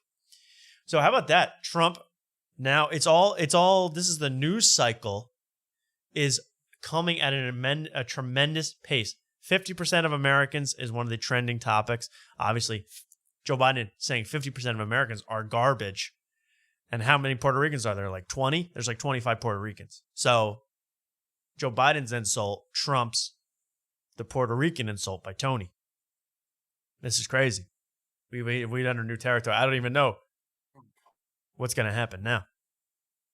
What's going down at Augusta? Scotty Scheffler do something?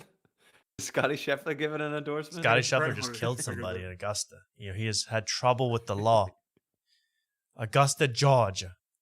Yeah, and we have I guess we'll have a game 5 in the World Series. By the way, in the World Series, I'm going to go back to Trump, Kamala. We're going to do it all. But in the World Series, can we please not have a concert performance before the game? Was anyone watching that? We had Fat Joe Thank you for subscribing, whoever did. But Fat Joe, that's the best New York can come up with as a performer. Fat Joe in 2024.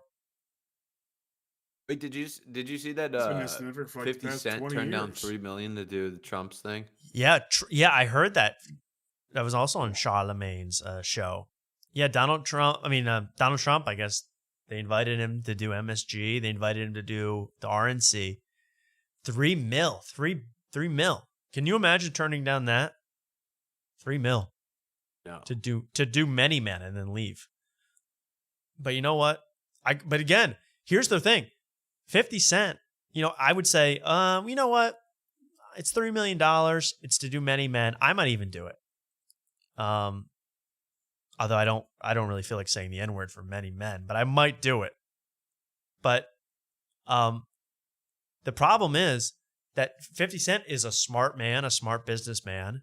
He knows what to do and what not to do. He's become successful from various things. He has a new novel out. 50 Cent has a novel out about Texas Rangers. Okay? He does everything. But he wouldn't do the Trump rally because he didn't want to get involved in politics. I heard him say that. Meanwhile, Look at Mr. Hinchcliffe thinking he's smarter than Fitty. Yeah. That he can just do the rally, do his normal shtick, and and it's all gonna be fine.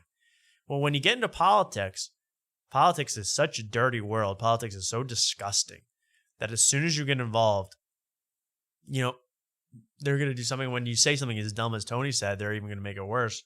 So Tony was not ready for this moment, I'll tell you that much.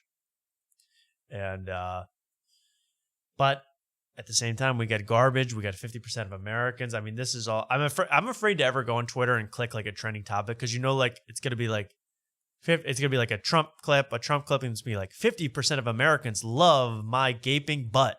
Take a look. It's some hardcore pornography. Yeah, so you can't even look. I'm gonna look at it, but I'll show you anything I find.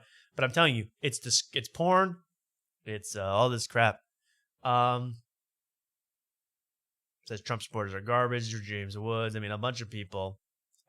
My Twitter's all broken right now. But how about that? They are now. It's the garbage. It's the garbage election. Whose supporters are more garbage? Are you garbage? Might make a big push in this show. H. Foley. They could have the last come out. podcast. I think they should have November 4th, the day before the election, a Kamala Trump Are You Garbage episode. Find out for real. Whoever's the most garbage wins, I think, right? Trash are you, Kamala? Yeah, it is kind of a thing where like you almost want to be more. You want to be more Kamala. Well, because you really work in the fryers. Trash. Because I would say, those are two people. Trump and Kamala are the opposite of trash. They don't really have a lot of stories about mucking it. Growing up. As much as Kamala wants to pretend, I was from a middle class family. They did pretty well in Canada, and yeah, I don't know if this is copyrighted, but did you guys see Mookie Betts be robbed by that New York Yankee fan? Yeah, I saw that play. Well, here it is. Why don't we watch it? We got a lot to do in this show, but we watch this, and it's probably copyrighted. I already have a little. That's a fly ball at the right field. Mookie into foul territory. Does he have room? Fights with the fan. So, I don't want to show this to get copyright struck, but these are, we all know about New York fans. I'm not going to say the G word. Okay, the new word that you're not allowed to say. The garbage word. What? The garbage word. Garbage. You can't call people garbage anymore. It's like invigorates them. It makes them want to, fight. I actually missed this, I guess. You didn't see this last night. This just happened. This was today. Oh yeah, I didn't watch any of it. So they're trying to say they protected the line, but let's see the replay as Mookie makes the catch. Back at Dodger Stadium. He makes the catch, the ball's in his glove, and then this. Look at that guy's face. He's so excited. He's like, I've never had a chance to assault a baseball player before. Let's go. And yeah, Betts has that ball in his glove, and this fan literally tries to take his glove off. That's incredible. Prior flies the ball out of there. So this is why I like Malice in the Palace. Because I would love it if Mookie Betts pulled that guy from the stands and started Yeah, he should beating rip him the shit out over. of him. He should start I beating would've him. I would have loved that. I hope the Dodgers beat him now, especially. Yeah, they will win. Don't worry about that. And that guy. Yeah, the TV. You're watching from somewhere else. And then the other guy's grabbing his arm. I mean, what the hell is going on? He should throw them head first from the stands to the dirt and break their necks. He was in fear for his life. I mean, by the way, I don't know how you do this. I was at the Phillies Cubs game where someone poured a beer on Shane Victorino. And that was my favorite Philly as a kid. I love Shane Victorino. The Flying Hawaiian, man, one of my favorites too. He's flying and he's Hawaiian, folks. There's a great. I was at Wrigley Field and Shane Victorino goes to the outfield fence. As he's catching the ball, someone dumps a full beer on him, and they had like a citywide manhunt for the guy because they couldn't find him at first. So, incredible, and he was put to death, and I hope these guys follow a similar path. So the Yankees win tonight, so the next game will be on Thursday, and I think it will be over. But you know what? I don't know if they're pitching Garrett Cole next game, but that'll make a difference, huh? Big difference. Yeah. Big difference. But I'm almost glad. Really short sports thing. I'm glad the Phillies did not have to play the Dodgers because that would have been embarrassing. The Dodgers are so good, and my Phillies don't know how to hit the ball or throw in the bullpen. It would have been disgusting. They would have been beaten to a pulp. Yeah. Would have got ugly. This popped up on my feed. Clicked on it. Good vibes. Almost ready to subscribe. What's stopping you? I'm just here. I want to make the sale. What can we do? Is the button? The button is like below me. Look for it. No. I'm glad you're here. Enjoy this show. If you want to subscribe, do so. So this garbage thing is going to take on a life of its own. They're going to forget it's even. You know what? Tony's lucky that Joe Biden said this garbage thing because people are even. It's going to lose. It's going to lose the fact that Tony even started this whole thing. You know what I mean? Now it's just going to be garbage. You know what I mean? Right. Tony is kind of saved, I think, in my opinion, by the fact that Joe Biden is so lost or so sabotaging his own campaign, his friends' campaign. And all I hear is that he cannot stand Kamala, all that stuff, He can't stand Kamala.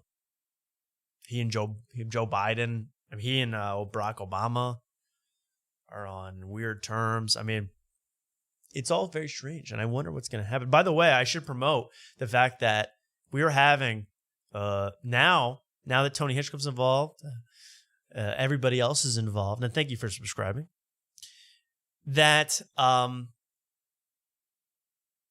we're having an election night show next Tuesday on the actual election night, starting at about, I want to say 6, 7 o'clock, and I will be going until early into the next morning. I will go as long as possible to get all the information, to get all the entertainment out of this thing. So everyone, please join me, and Luke and Mark, I hope, a week from today.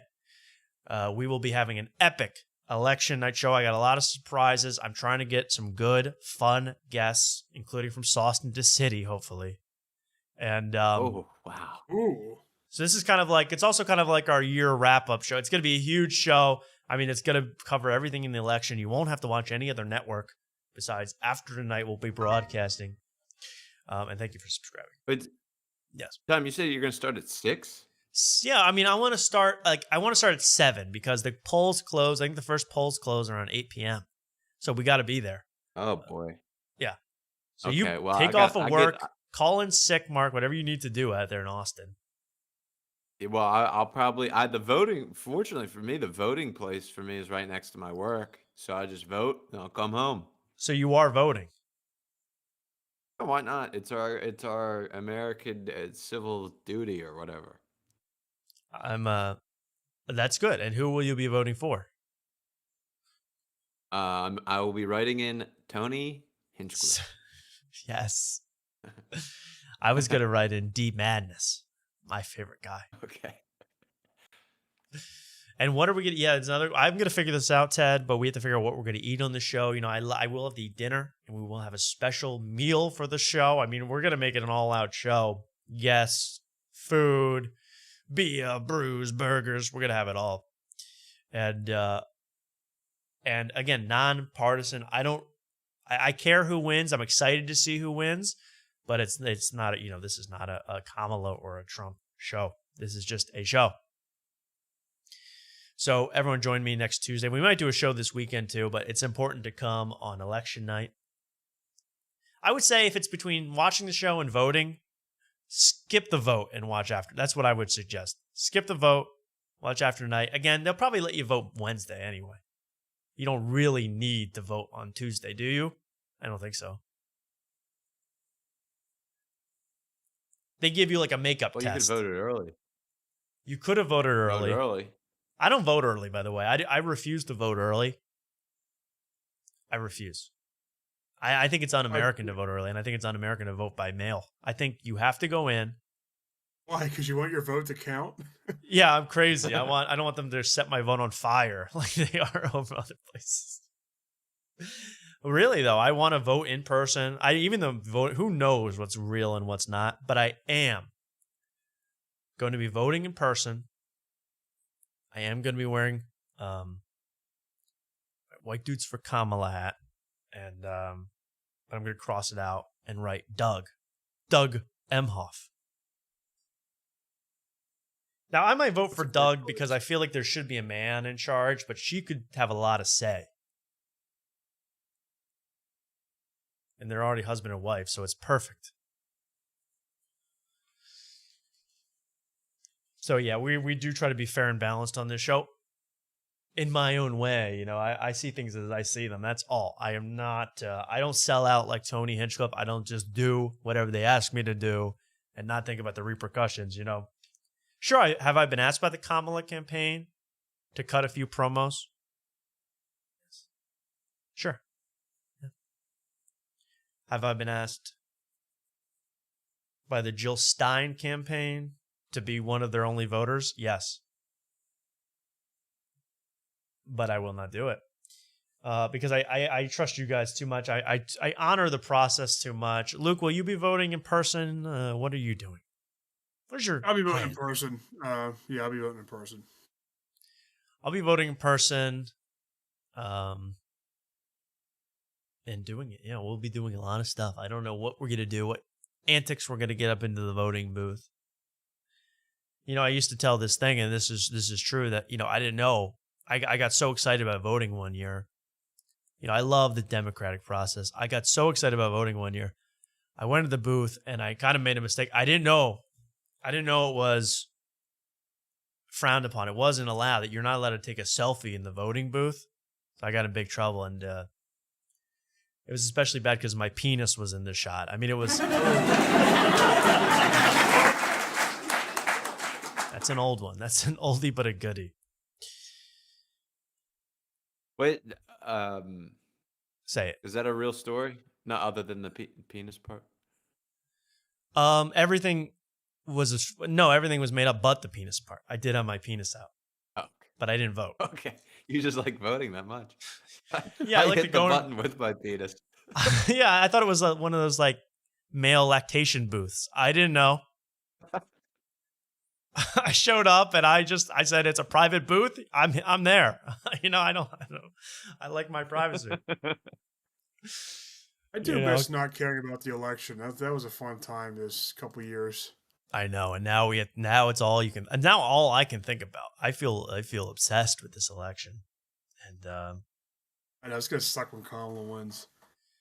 Now, you really believe that? You think she's going to win? I can't see them. I mean, if I think it's rigged, right? Excuse me, but I don't know. I just can't see Trump winning. But like, on the other hand, I don't know. Trump got shot. You know, yeah. So he was. You know, you almost think it's like, is it divine? I mean, he was a millimeter from his head exploding on live television. He survived. He's still going. You got to wonder about that. So, Mark, what do you think? Yeah, Mark. I I honestly, I could see it going either way. I could see Trump winning in a landslide. I could see Kamala winning barely. Um, but yeah, time will tell. But That's what I'm make excited your for the pick, Mark. You stream. got to make a decision. Who is winning this presidential election on Tuesday? If I have to make a pick, You have to. I'm going to go with Kamala. Wow. So that's 2 for Miss New Booty herself, Kamala Harris. I mean, I think you mean Miss Nubian Queen. Oh, I'm sorry, the Nubian Queen. I still think, despite Tony Hinchcliffe's best effort, I am picking Donald Trump to win. And I think that, but I do think, I don't even know. I live in Pennsylvania. What a big city. What a big place. What a big country Pennsylvania is. And I think it's going to make a difference. I think whoever I vote for will win. How about that? Wow. I believe my vote is divine. So you guys can pay me off. You guys can do anything. And I will be voting, though. And it will make a huge difference, my vote. Because when I'm in there, I'm gonna be burning up a bunch of other votes for people I don't like. That's just my life. PA is effed. I think PA is in the right where we want to be. I think PA is the center of the universe. Let's go to a guy. We love pred catching on the show. We love watching pred catchers. But there's only one OG. You guys know him, Chris Hansen, right? Yeah, every hacky open micer has said him before. Yeah, everybody knows about Chris Hansen. Now, Chris Hansen is a great pred hunter. Okay, he's the OG, but he actually hunts the preds. He actually takes down the preds. And he does it without doing gimmicks. He doesn't bring out alligators. He doesn't bring out Hot Chip. He doesn't bring out Akon. He doesn't bring out Ray Shremmerd. He is just catching creepy preds in weird lighting, like in this shot. Okay? And now watch this conversation between a pred and Chris Hansen. And look how pro Chris Hansen is and how funny he is without trying. I found this clip very funny. So you prefer Chris Hansen. Prostitutes as opposed to I don't socializing and meeting? I don't prefer. I guess I don't have game, whatever. You don't have Riz game. See, funnier than anything Vitali's ever said. I mean, that was incredible. You have to be so serious as a pred. That's what makes it funny. He's so serious. You don't have Riz. I mean, that might be clipped. You don't have Riz. That's great. And look how concerned he is when he's really like feels bad for the guy. You don't have Riz. So I'm sorry to hear that.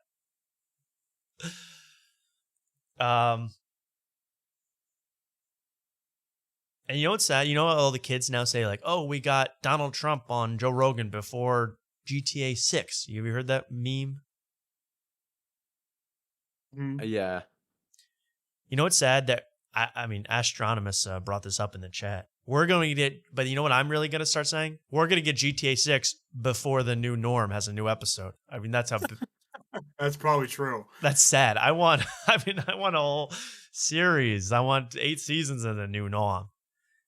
So we'll have to see if the new norm drops anything before election night. A little norm surprise that could shake up this election. Folks, I'm gonna head out. Luke, thanks for joining us on this very fun show, and Please have me. we will. I hope definitely see you on Tuesday night.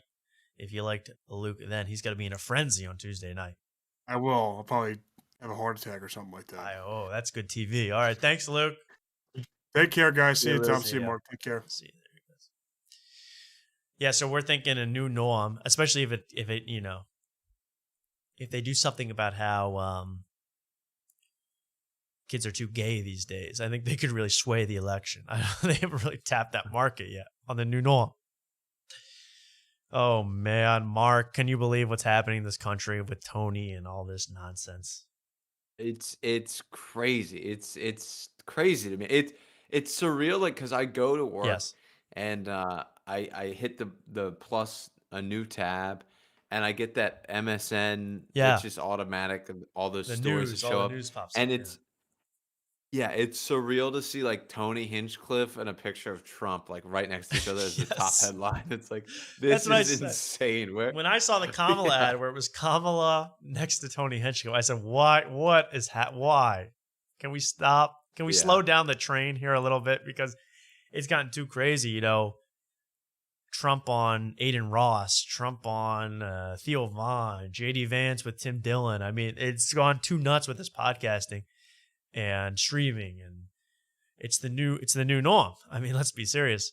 But it is wild, and I think even Kamala going on, all the smoke and Shay. I mean, it's too insane. Do you think you can get Trump on this show before the election? We can probably get like Tiffany Trump, like the forgotten daughter. I think we could probably get Tiffany on. Yeah, she's a singer. She'll perform. She made our top 50,000. She's in our top 50,000 songs of all time. Hi. Oh, look at this. We actually have a real Puerto Rican. I'm Puerto Rican. I'm voting for Trump, and I'm a fan of Kill Tony, but Tony's performance at the rally sucked. Well, I'm glad you saw it almost exactly as we did. Just found the show. Already love the vibes. Thank you so much. And you haven't even seen Mark's face yet. Let's see. Oh, he's gone. No, I'm up. Okay, good. Oh. Now how are the vibes? Are you for or against the vibes now? Okay. Here's the thing. Whoever just said that about Kill Tony, Puerto Ricans. Yes. I'm glad you're not swayed just by Tony's stupid joke. You know, if you're a Puerto Rican person with any sense, you're going to say, oh, that was a stupid joke. I don't think that really reflects how they feel. But Tony's got to realize that, oh, you're on something. Okay. Now, Tony's got to realize that it doesn't matter the context. You know, he's all worried about the context. I'm doing a roast. It's a context. That's not how politics work. Have you seen everything Trump's ever said they've taken out of context?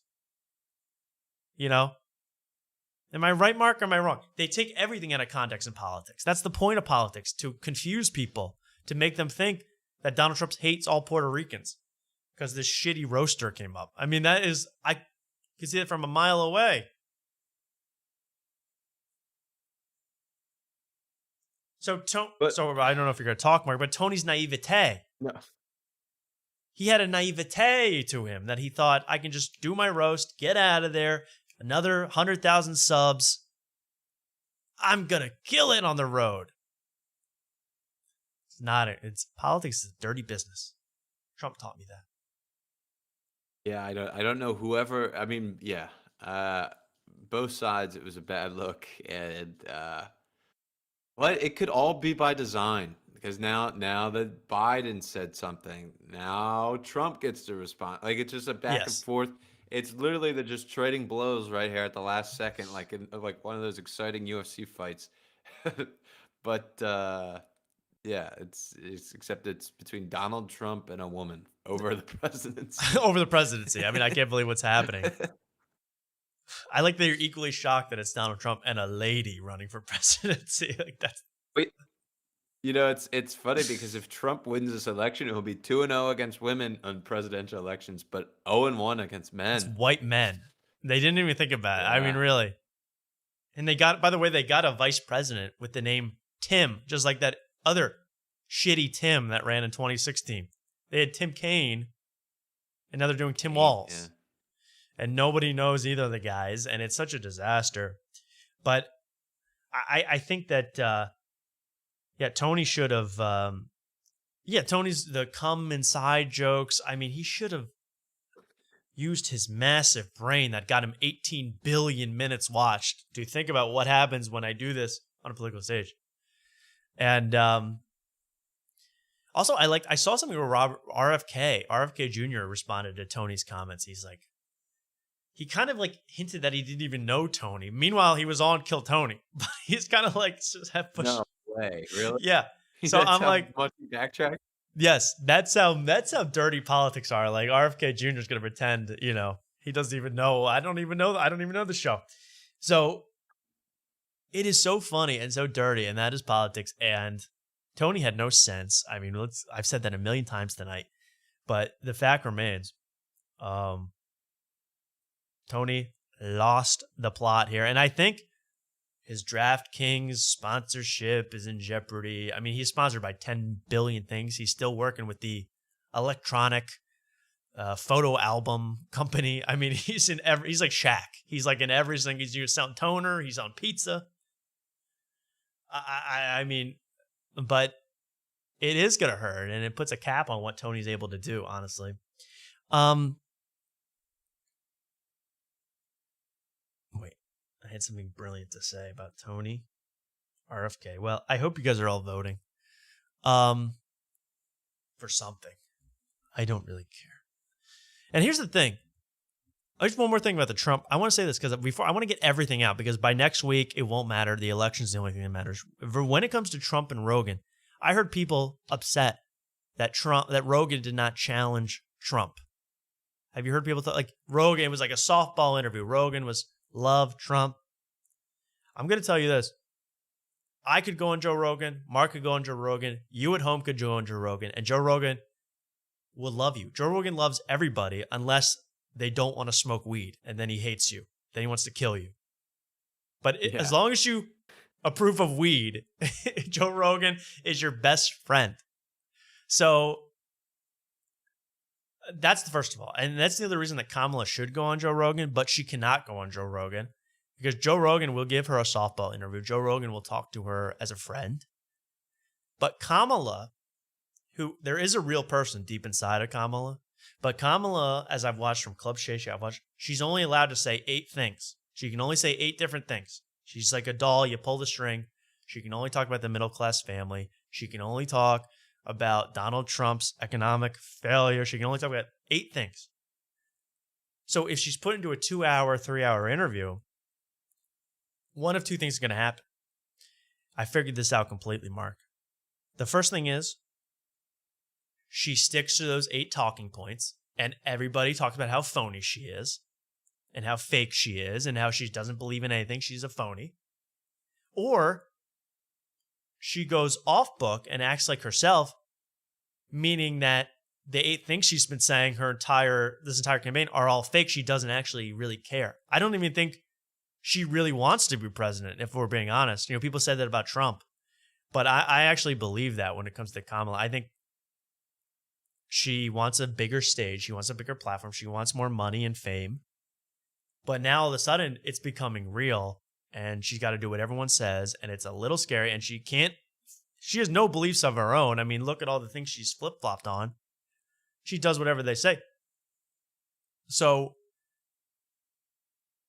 she is the lose-lose situation to go on Rogan because she has her real personality would betray everything she actually talks about, and her talking points show that she's a big phony. It's a lose-lose. Yeah. I wish I listened more to the Trump thing, but I only got like 10 minutes in.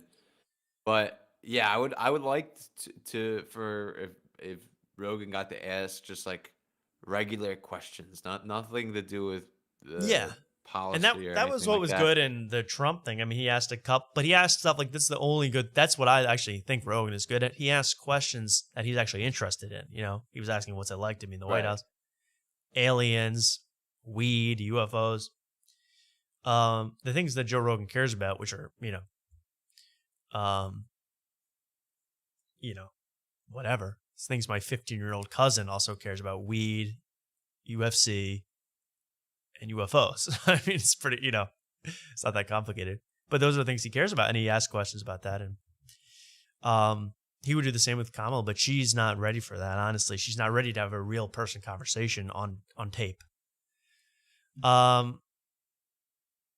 jokes were hack and mediocre. Please, we watched the entire thing back to front.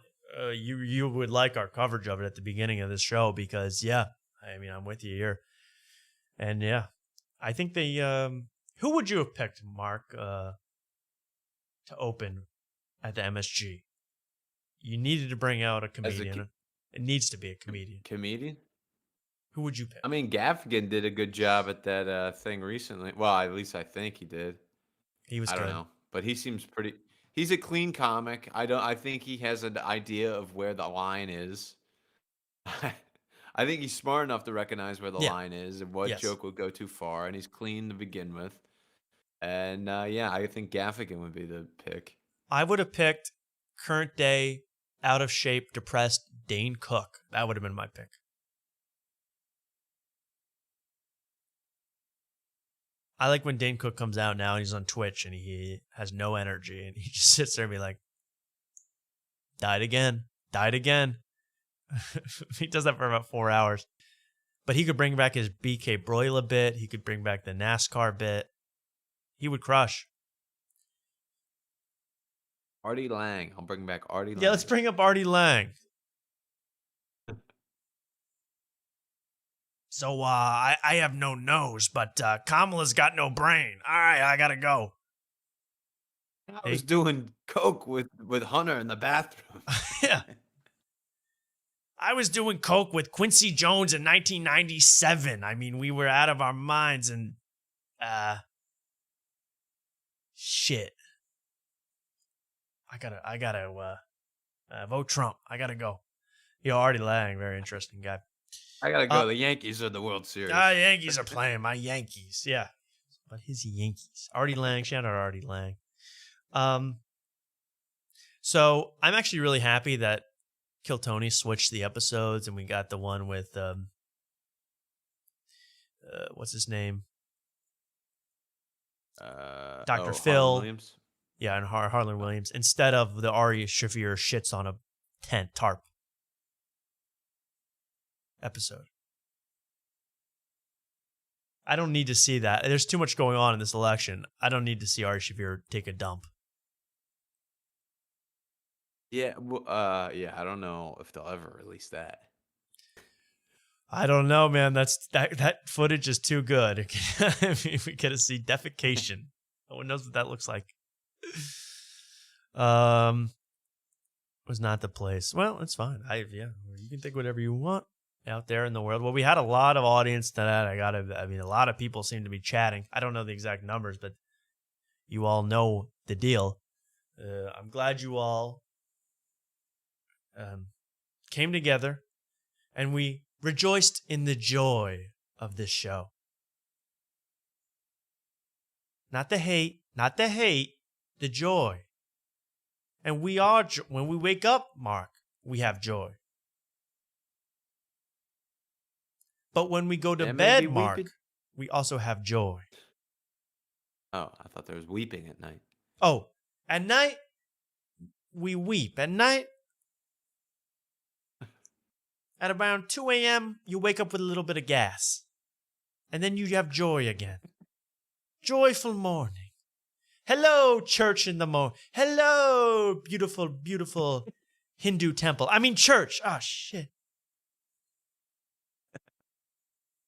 Please. I mean, I say if this election, if Kamala was allowed to campaign, Mark, for another 2 weeks, she would get confirmed too, just like you. I mean, she'd become Catholic, she'd become Buddhist, she'd become Satanist, she'd do everything it takes to get one more vote. She's insatiable. I could be her sponsor now. You should be her sponsor. Hey, Mark, how about that cute church girl that you're trying to get in touch with? What's going on with that? Before we circling back to this? Well, we have to go soon, but yeah, I would love to. There's been no update, just because I haven't seen her since. So, but I'll work on it this weekend, Tom. I'll let you know. Are you like, shit, now I can never miss church again. I'm in. I'm locked in. Well, I made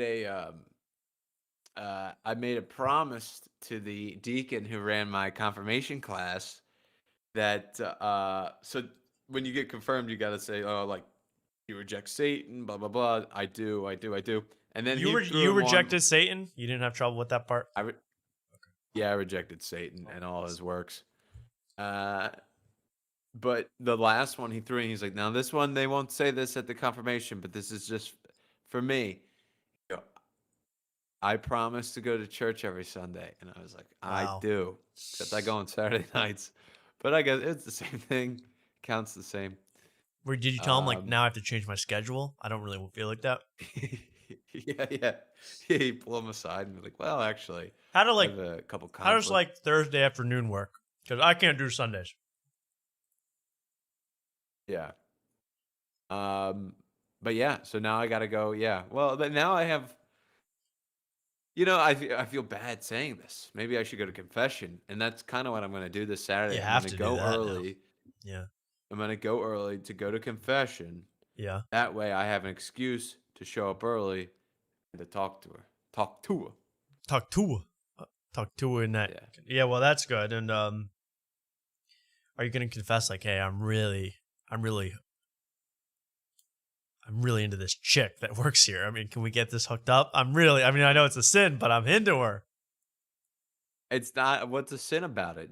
I'm not coveting You're having, another but you've had man's no wife. you've had no impure thoughts about this girl. If thinking of marriage is an impure thought, then I signed up for the wrong religion. Tom. With you, that might be impure. I don't know. I'm scared. But No, it's a sacrament, holy matrimony. So you've been thinking about wedding this beautiful babe. Well, that's I'm trying to think about how Catholics are used to do it, because there's something primal about trying to pick up a girl with no technology involved at all. I mean, eventually I get a number, but it's very primal to do that. To meet her out in public. I'm trying to. Yeah. Yo, I thought you said something else. I would say, hey, yo, pause, Tom. Meet her at what? No. Take the M out of that word, and then say it again. Oh God, yeah. Well, that Yeah. that'll get you on Kill Tony the next episode. You do that in public. Yeah. Now I have to go to confession for that's that one. confessional. To even think that. Yeah. Good Lord. Now, okay, well, let's do a dating show for Mark on stream. I've been wanting to do that forever. We got to figure that out. I mean, but he's got to. I'm gonna give him his chance with this lucky lady. And then after that, if that does not work out, I hope it does. But if it does not work out, we will set up a complex dating stream. Got it? You in? God, I'm in. Okay, good. I think we Can't have go any one. worse than the relationships I've had on here before. I think we have one or two female viewers, and one of them is my girlfriend. So I don't know how we're gonna work it out. I don't know how we're gonna have a dating show, but we'll figure that out. I had something else to say about this damn dating thing you're up to. So this girl, you've never spoken to her, or you have? No, I've spoken to her once At the when I got airport. off the plane. Right. At the airport.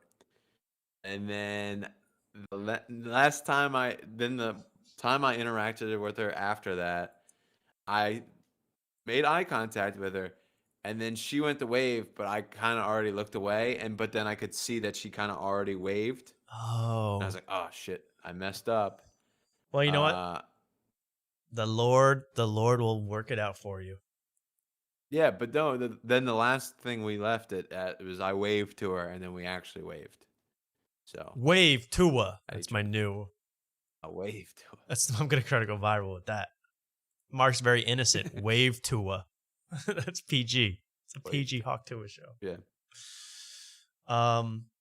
And COVID friendly. Oh, so true. Now, this is Ted says you should go on this girl's stream. She is a dating show, I guess. Cutie Bot. She lives in San Diego. Would you go on her dating show? Do you date her or other people? Yeah, how's this work? Because if you date her, I don't know. She seems too anime for me, but she is very very high maintenance. Yeah. Size as a hidden status symbol. You could tell when someone just has like a buff built into them, where you would like add like +5 confidence with your +7 inches. You could always tell, like as a girl dating guys. What? You don't agree? Wait. I thought there was something innocent about her, and then she's talking about No, she's saying sizes 7 here? inches. I mean, this is Jeez not a Louise. Catholic show. Who has a big penis? I'm not an organ shamer or whatever. I just have a type, and it's 12 inches wide, 13 inches long. That's my type. Uncircumcised. Guys use their penis. What kind of smut did Ted get us Yeah, in Ted, here? how'd you find this? Yeah, what the hell? And by the way, if she wants that, I'm gonna have to stick my thigh in. I mean, what are we talking about? yeah, seriously. But I know she's joking around. But hey, she's great. Follow her? I don't think so, Ted. I don't know what freaky, deaky stuff you're into, but we'll try to get Ted on this show. I mean, Mark on this show. I'm sure Ted wants to go on, but look at her. Let's see. Over, girls, he still talks to his ex. One more clip, and then we gotta leave. What's your problem? I got a fuck ton of problems. I normally go to therapy for that. We love a therapeutic cane. I recently got out of a 1.5-year relationship, and I don't know if it's weird because every relationship previously, it's kind of been like, okay, we're done, no communication. I was thinking of doing the next show dancing in a crop top. I don't know if you guys are into that at home. Gee, Ted, I wonder why you like this girl. But now it's like, oh, we Fuck still yeah. like each other and love each other, but we're terrible Yeah. in a romantic endeavor. So we still talk to each other, and it's like, well, Hell do I yeah. need to like? I love the premise of the show is to solve people's problems, but she's like, it won't work unless they see my moving boobs at all times. That's the only way the show's gonna Yeah. work. They have to see my That's it. jiggling breasts at all times, or the show doesn't work. Oh my god, this is you gotta confess just watching these clips, Mark. You gotta confess. I know. This is bad. Yikes. Well, we made it to 3 hours, 30 minutes tonight. What a fun night. 90% Tony focus, but that's the point of tonight's show. I knew it was going to be that. I had so much fun talking about it. I want to do a show this weekend to get the rest of the crap out of the way, because I got a lot of stuff to talk about, a lot. And I could say more about everything we've already talked about. I could talk for years, but I want to get some of it off my chest this weekend, see what else has developed. And then Tuesday night, you must be here. Set an alarm. We'll alert everyone on all the channels, because this will be after tonight's best election show yet. This will be I think this will be the best election show on the web. I mean, yes, craziness, clips, everything. It's kind of a best of show. I got a lot of ideas, and it's going to be better than Hassan's stream. I know that. It's going to be better than this cute bot stream. It's going to be better than a lot of streams. Most people. And let me just say to all the people watching tonight, I hope you tune into that. And I consider you, I don't know, I feel like it's almost become a compliment. Hey, you guys are all garbage.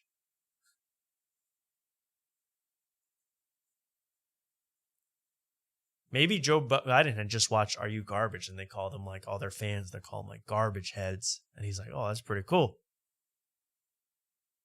They call him something on there. I used to watch that show, and then they started bringing on the same guests, and I was like, well, we've been through all this. We already What know else if you they're guys garbage or talking? not. Yeah, I saw that. They bring on, Yeah. like, Mark Yeah. Norman like 3 times. And I'm like, yeah. Have you not cracked the code on whether he's garbage or not yet? Right. He's actually coming back for more episodes just to steal out of their podcast studio. Right. Well, Mark Norman got us again. He took all that copper wire out of the building. He's garbage, all right. He cased the place and he came back. I just want to know what food to get for Tuesday. That's right. You know, we had Burger King on debate night, and that was a big success. Maybe it was disgusting. Mark, what do you think? What should we share as a family meal on Tuesday night for the election? And thank you for following, by the way. I don't know. Ted said Chinese food. I don't know where the good Chinese food. I haven't found good Chinese food. Well, not that I go searching for Chinese food. So, well, maybe it'll get me out of my comfort zone. But there is a Panda Express if I need need be. Chinese food. I don't want to eat. I don't really want to eat Chinese food on election day. No. You know why? means Because Kamala you know will why, win. Mark? Because they put MSG in their food, and that reminds me of a certain stadium where a lot of bad things happen. Where Tony Hinchcliffe spoke and ruined this country. So no MSG, but how about Haitian food? It's good. I don't know where the fit. I think we don't just know where to Mark get needs to pull all the feathers and fur off first, and then we'll have that.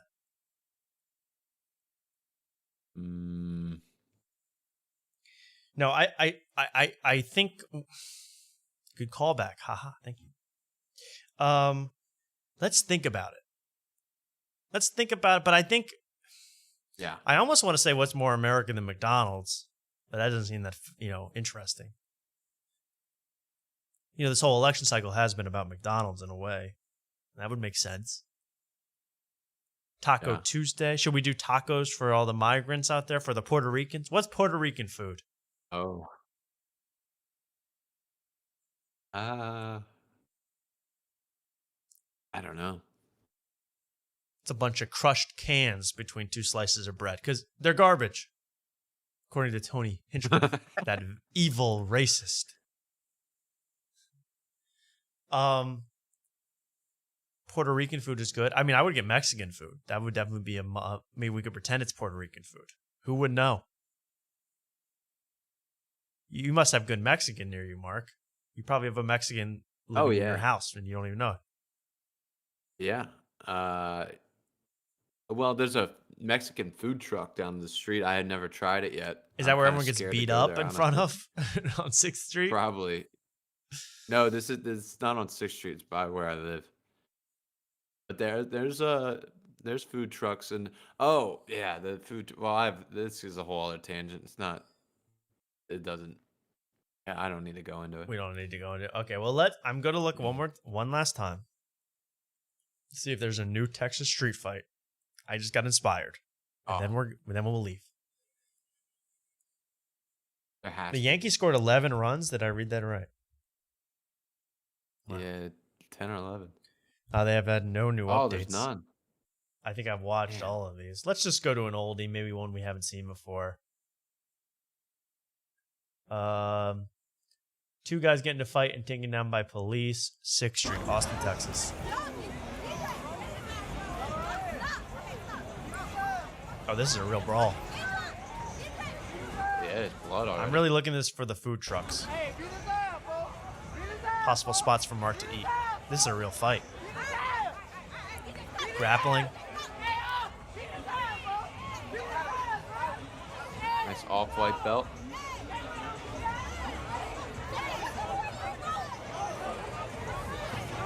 Almost Where's hitting the women. Police? Where are the cops? Usually the police come through quick. This is 2023. Oh, there we go. Oh, there they are. It's 2 other random black people who didn't do anything, but they tried. Where are we, Mark? You recognize the spot? Now this is funny. This is exactly where I was standing yesterday for Kill Tony. That's the bar you wait in for Kill Tony. That's amazing. Yeah. Right there. And I was actually right where that horse is. I was kind of standing back there because I could look through the window and watch the World Series game. That's Isn't that perfect. beautiful? Wow, you're kind of like a homeless bum. You had to watch from outside. Yeah. The game. Pretty much. Now, I'm sorry. Unhoused bum. Sorry. It's offensive. Now, I want to say, as we finish this video, when you signed up for Kill Tony, the great Kill Tony, did anybody get picked? I mean, did you hear any rumors? The guy that was sitting on the couch right next to me was on the phone, and they called a name, and it was him. And I just heard him go, they just called me. I gotta hang up. And I was like, hey, nice job, man. Of course, there's a bunch of fakes in there that don't know him. They all clap and cheer. Really? Is that how it works? Yeah, it's kind of weird. That's a little odd, I gotta say. But you know what? They're excited. So you say how many people? There must have been. I heard there were hundreds and hundreds of people that signed up last night. There was more than typical, I think. I don't know the number, but it was a lot. They probably saw Tony's performance and they're like, if he likes that, my grandpa's been telling those jokes for years. I mean, I got such a good set of jokes from him. You know, it's funny is like there was a guy that I first saw on the scene. He would do pretty much Mitch. I don't know if it was Mitch Hedberg's jokes exactly because I don't know Mitch But he Hedberg's did, work yeah, that yeah, well. yeah. Same cadence, same Yes. kind of jokes. Yes. To a I've seen T. people do And that. then I guess he got like ran out of town. I don't know, or like people would just stop talking to him. And then all of a sudden, I see him. I see him last night. I'm like, oh, Hedberg's back. I see people like open mic people that they have no idea. I've seen guys go up, like literally doing Sebastian Maniscalco, you know, like moving the same way, doing everything, like the same voice, and they don't even talk like that. I mean, it really does happen, and some people get tricked. Do you think we can watch a Robbie Schroeder video? I mean, I gotta go to bed, guys. It's 1 a.m. I mean, send me one if you want me to watch one, but then I gotta go. I got work in the morning, and I'm supposed to be joyful in the morning. How am I supposed to be joyful if I haven't wept yet at night?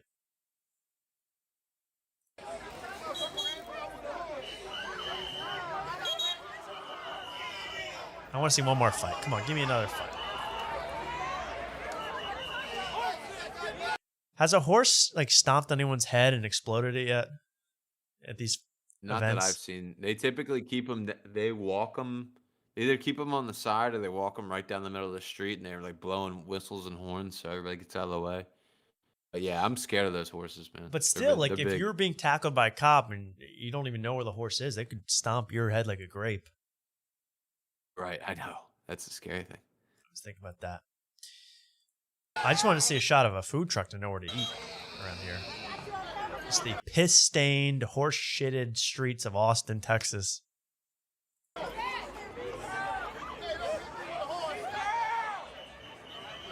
Honestly, if I got tackled by a cop like after a fight on this dirty ground, I'd be like, please just shoot me. I don't want to be this dirty. This is disgusting. End it now.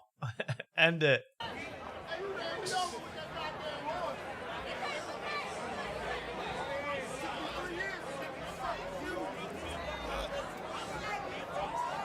Okay, is that it? Is there another fight?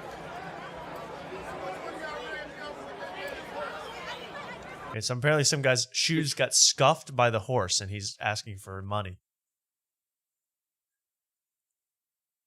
Did you hear that in the background or was that only through my headphones? No, I can hear it. He was like, now who are you going to pay some money for my damn shoes from that horse? I guess the horse like scuffed his Jordans and now he wants money for that. Should be lucky it didn't break his Seriously, all your feet, all your toes should be broken right now.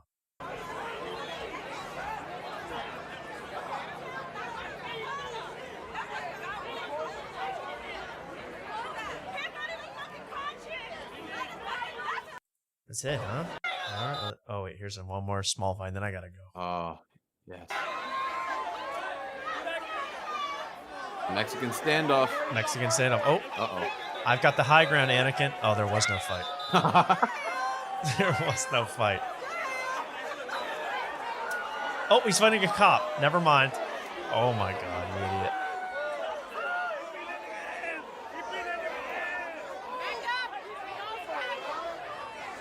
Wow. Are these roses? Yeah, why are there so Rose many petals? roses? It must have been Valentine's Day.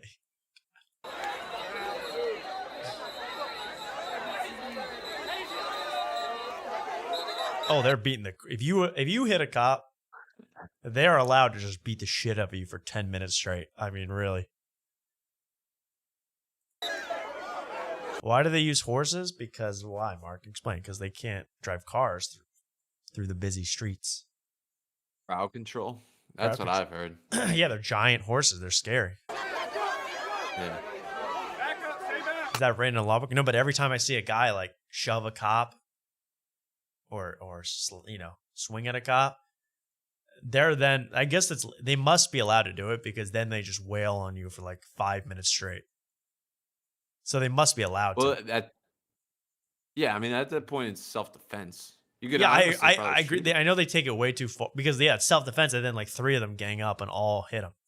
But legally, they are probably allowed because they're like, now we don't know what he's capable of. You know, he swung once, he could do it again. So yeah, I would say don't hit cops. But honestly, you do whatever you want.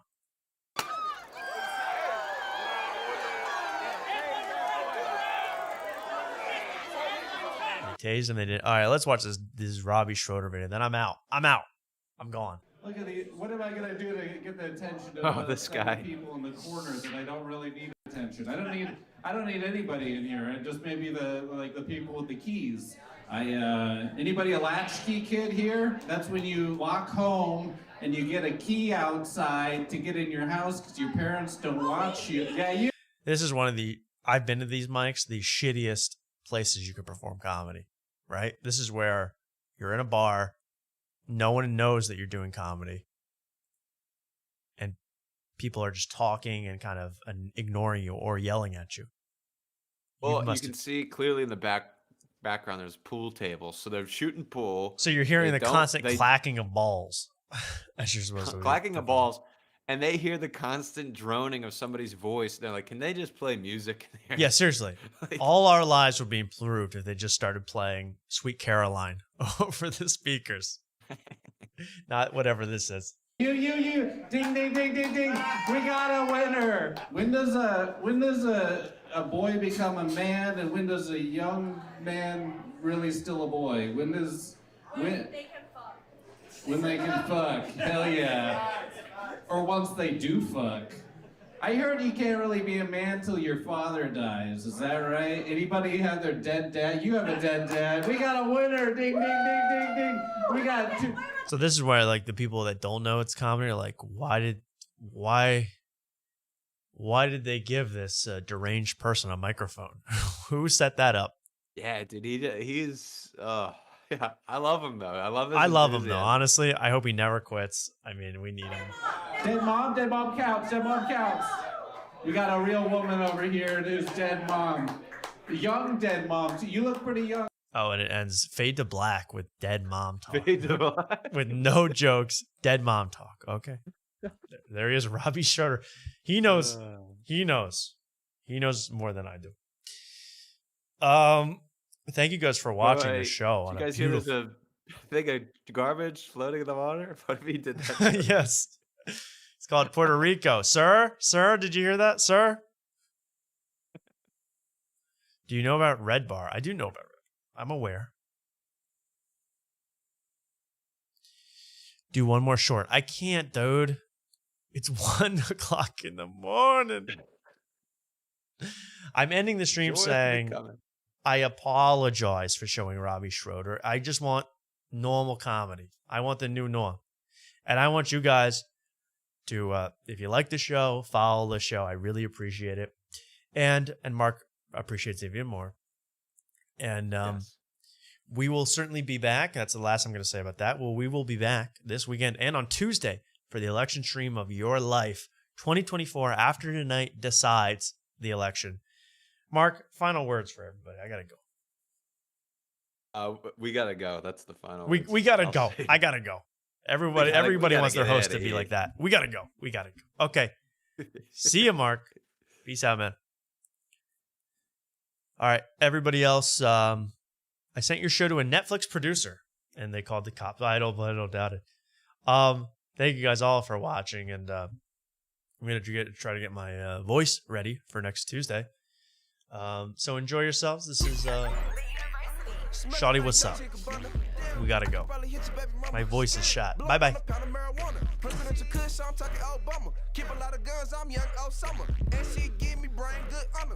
Bye-bye.